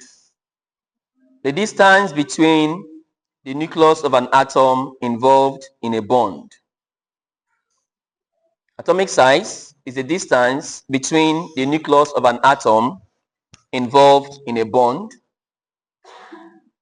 That is the definition of atomic size. Most times they can choose to use the word nuclei. Instead of nucleus, they can use nuclei. All right, so we said it is a distance between the nucleus of an atom involved in a bond. All right, so what are the periodic trends? What are the periodic trends of atomic size? Please put down. Atomic size increases down the group from top to bottom. It increases down the group and decreases across the period. Increases down the group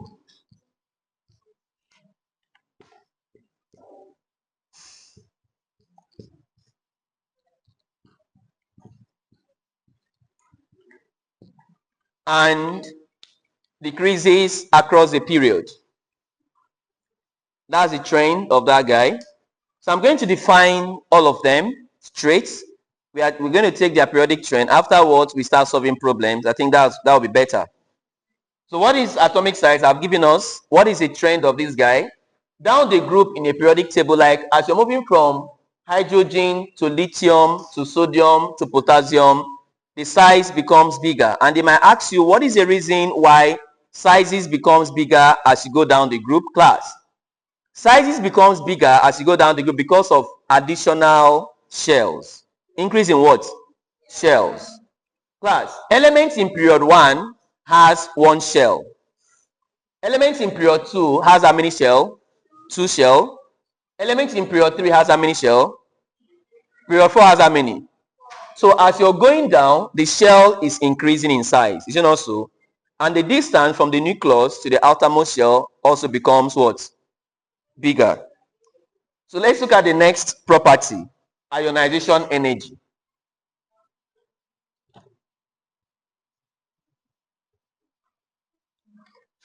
Ionization energy.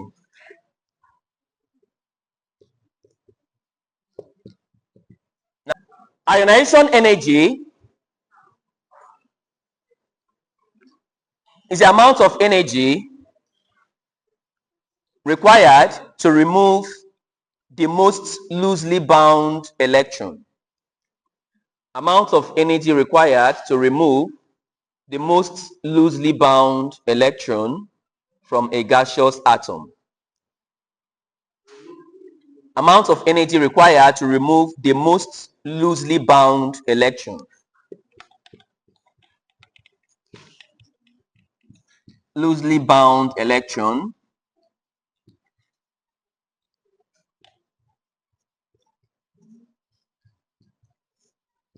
from a gaseous atom. When we say loosely bound, it's very simple. The electrons, those ones that are actually at the outermost shell. So ionization energy, you cannot go and start removing electrons from the innermost shell because those ones are complete. Right? So you remove from the outermost shell. So that's why we use the word loosely bound. Now, what is the periodic trend of ionization energy? Class, please put down. It decreases down the group and increases across the period. It's more like the opposite of the atomic size. It decreases down the group. Listen, decreases down the group and increases across the period. So please look up. This is periodic table. If I'm moving from left to right, this value increases. If I'm moving from top to bottom, it does what? Decreases. Nope. Note,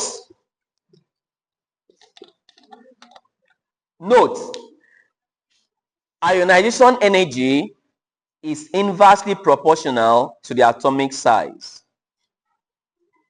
Ionization energy is inversely proportional to the atomic size.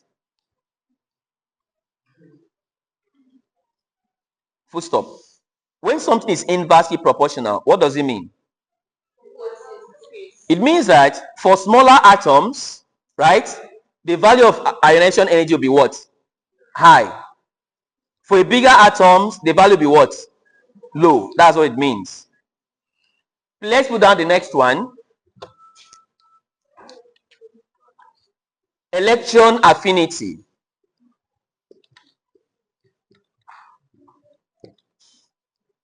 Electron affinity. Class.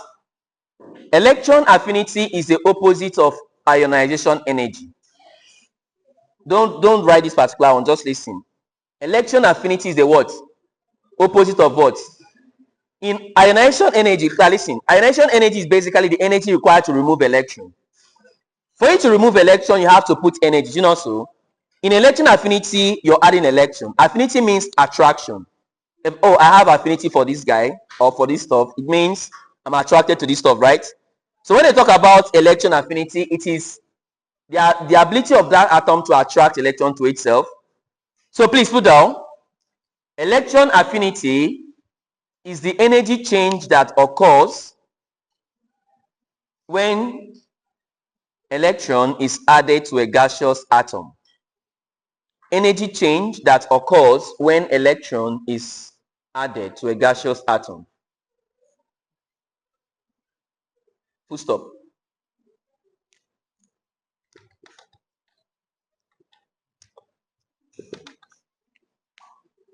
Now, class, in terms of trend, it is very similar. It is the same thing like that of ionization energy. It decreases down the group and increases across the period. Decreases down the group, increases across the period. That is it. Note,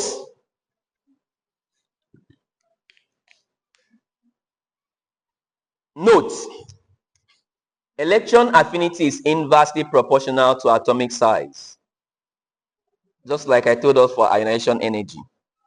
Note, electron affinity is inversely proportional to the atomic size.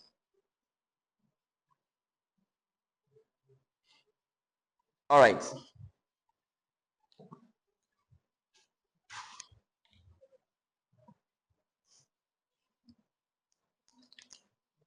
Now let's look at the next guy. Electronegativity. Please put down. Electronegativity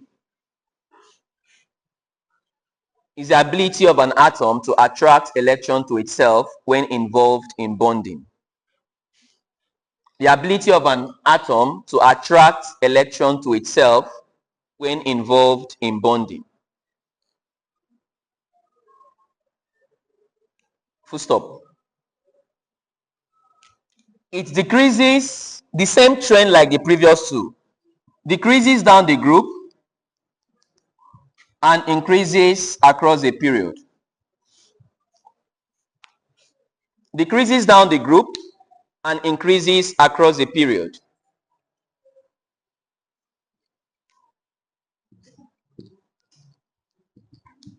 Note,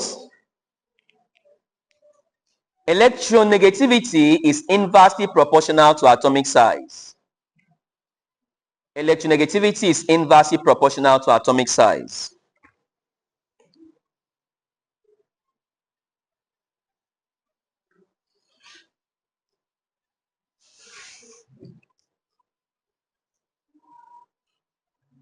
Full stop. So we are making a lot of progress, a lot. So for those persons that have been attending classes before now, I think you're ready for your exams a long time ago. For those persons that just came for the marathon class, so far you're 60%, but before the end of this class, you should be 85. You can't be 100%, right? You should be 85. Then this night, depending on how much work you're willing to put in, you can now move down to 95, but you can't be 100%. Can anybody be 100%? Eh? You cannot. Don't worry. Just leave the 5% for them. Just be 95, right? Don't be stingy. All right.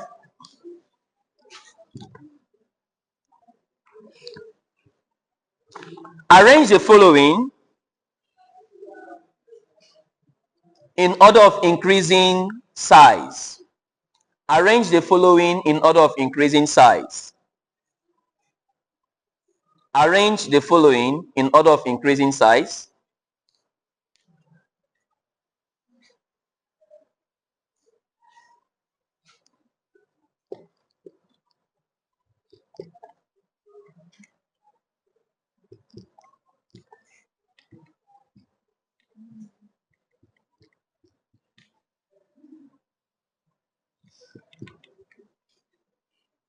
Class, this particular one will take care of atomic size. So we're going to take 3 questions. The first one will take care of atomic size. The second guy will take care of ionization energy, electron affinity, and the rest, or 4 questions.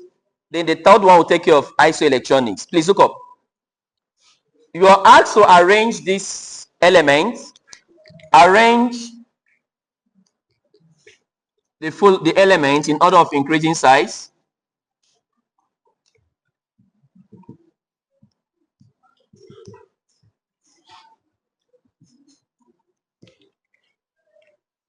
Arrange the following in order of increasing size. We have lithium, carbon, beryllium, nitrogen, oxygen, phosphorus, sulfur, chlorine, and fluorine.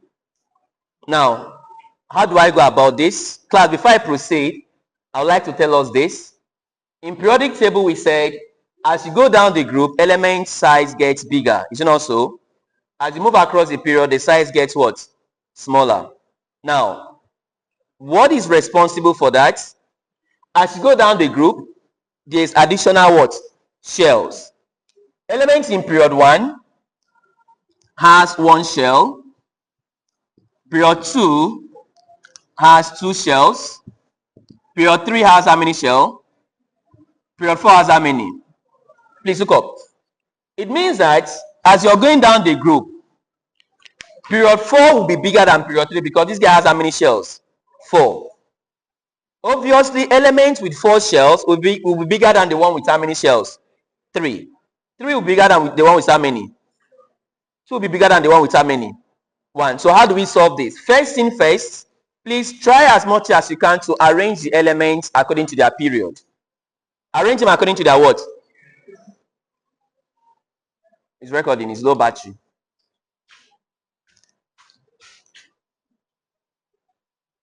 At the end of this class, this tutorial session, I think I'll just find somebody and dash his phone. Please continue. If you want to do this, the first thing you're going to do, class, you need to arrange them in order of, don't put them in their period. Why am I putting it in their period? Because they already told me that in period, it decreases, right? In group, it does what? Now, but you may not really be able to get the answer if you consider it according to their groups. So the best way to put it to be able to get the answer is periods. So I'll come here, I'll say period 1, period 2, period 3, and period 4. Let's place this element according to their period first. Let's look through this guy. None of these guys belongs to period 1, right? Period 1 is hydrogen and helium, is it not so? So none of these guys belongs to period 1. But in period 2, lithium is there, right? So I put lithium. Carbon is there. What is there? Nitrogen, oxygen, and fluorine. Is it not so? In period 3, we have what? Phosphorus, sulfur, and what? We do not have elements in period 4. So anytime you are asked to arrange them in order of increasing size, please do me this favor, put them in their period. Why am I doing this? Because when I put it in their period, I can now use that rule that says across the period, they are decreasing, right? So this is what I'm about to do now. We have succeeded amongst these elements here. Lithium, carbon, beryllium, nitrogen, oxygen, fluorine belongs to period 2. And we know that in period, sizes of atom decreases from left to what? Right. Is it not so? Atomic size decreases across the period and increases what? Down the group. So we have placed this guy according to their period. Class, look up. So let's arrange this guy based on their period. Class, the element that is more to the right in the same period will be bigger than the one that is more to the what? The one that is more to the left will be bigger than the one that is more to the what? Now let's consider period 2. The first element in period 2 is what? Class, lithium is the biggest amongst all of them in that period. Because if you move from lithium, you go to beryllium, the size starts doing what? Decreasing. From beryllium to boron, the size decreases further. Is it not so? Boron to carbon gets what? Smaller. So we now say, since they said increasing, class, increasing simply means you start from the smallest in size and get to the biggest in size. Is it not so? Class, amongst these elements here, which of them is smallest in size? Fluorine, because fluorine is more to the what? Right. In period 2, fluorine is more to the what? Right. So I'll say fluorine is the smallest because it is on the right hand side amongst all of them. After fluorine is what?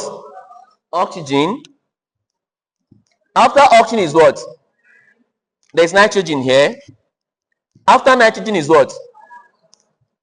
After carbon is what? Boron. Okay, they didn't give us boron, right? So I'll remove this guy. Beryllium. After beryllium is what? So in this period 2, lithium is the biggest in size. Because if you move across the period, the size gets smaller, is it not so? So we are done arranging this guy. Now let's look at period 3. Which among these 3 elements is more to the right? Class, the one that is more to the right will be the smallest. Is it not so? Chlorine is smaller than what? Sulfur. And sulfur is smaller than what? So in period 3, phosphorus is the biggest amongst all of them. Is it not so? Class, watch. We have gotten this. Now the question I'm about to ask us now is that if I ask you, you answer. Class, period 2 has how many shells? 2 shells. Period 3 has how many shells? Between 2 shells and 3 shells, which of them will be the smallest? 2 shells. And remember they said in increasing order, right? In increasing order, it means that elements in period 2, which has 2 shells, will be less than elements in period 3, which has how many shells? 3 shells. So once you've done this, period 2 elements will be smaller than period 3 elements. Why is it so? Because period 2 elements has how many shells?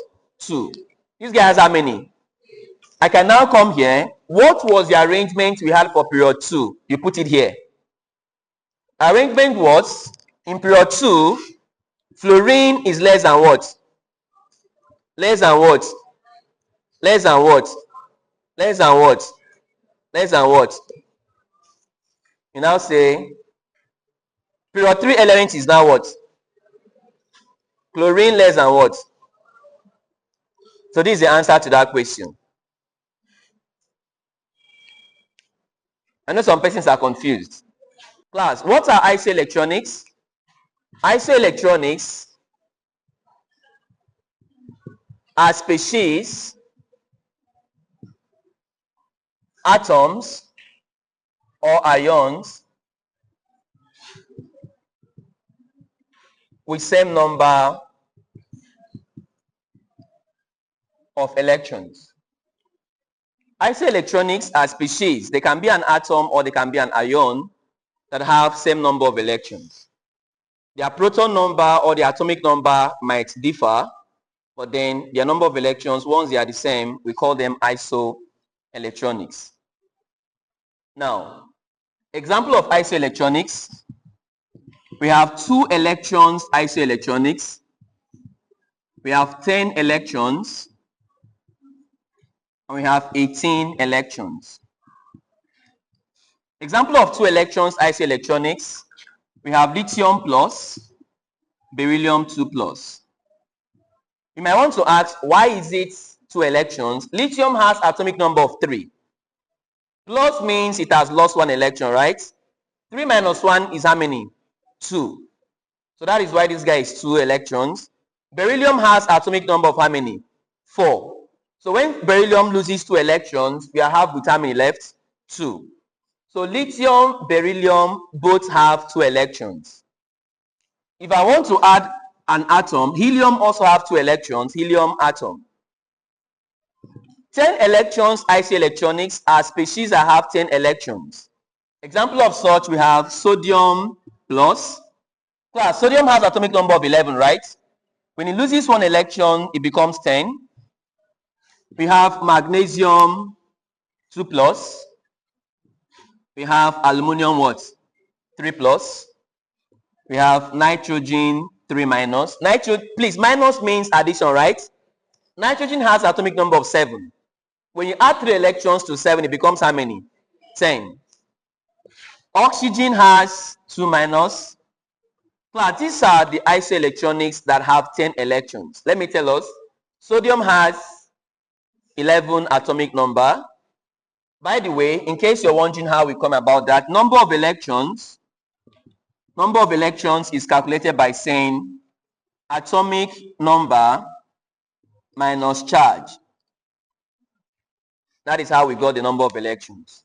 Atomic number of sodium is 11, right? 11 minus plus 1 is 10. This guy has 10 electrons. Magnesium has atomic number of 12.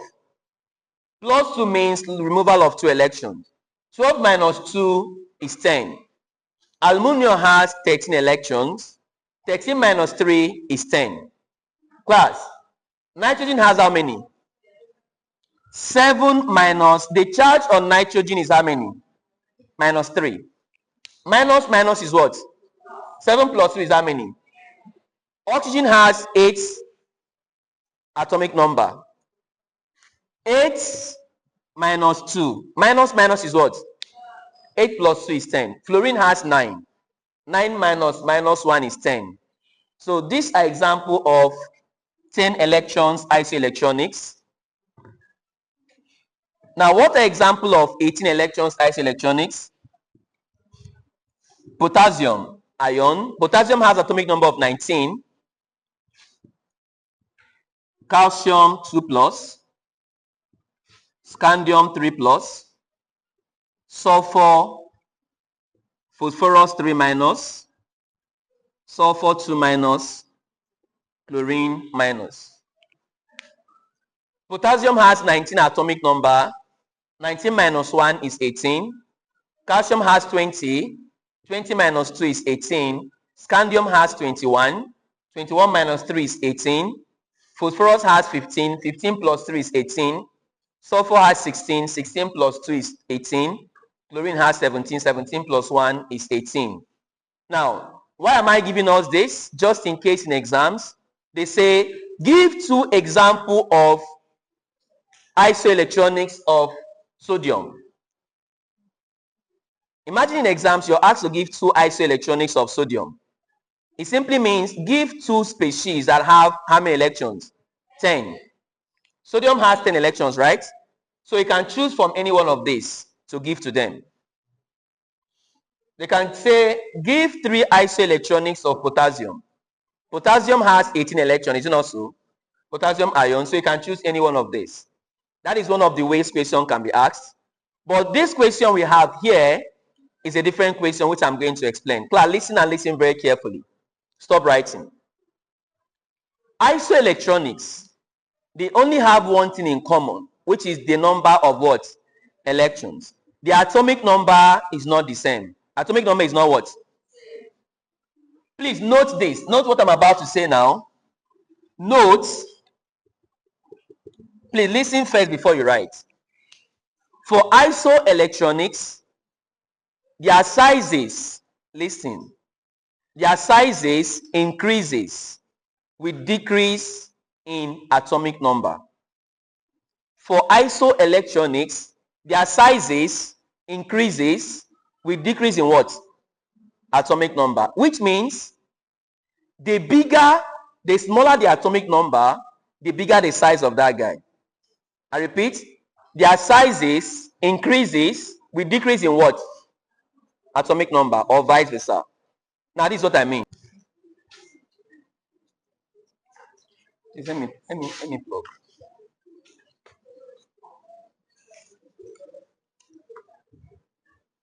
You can unplug all these other ones for me.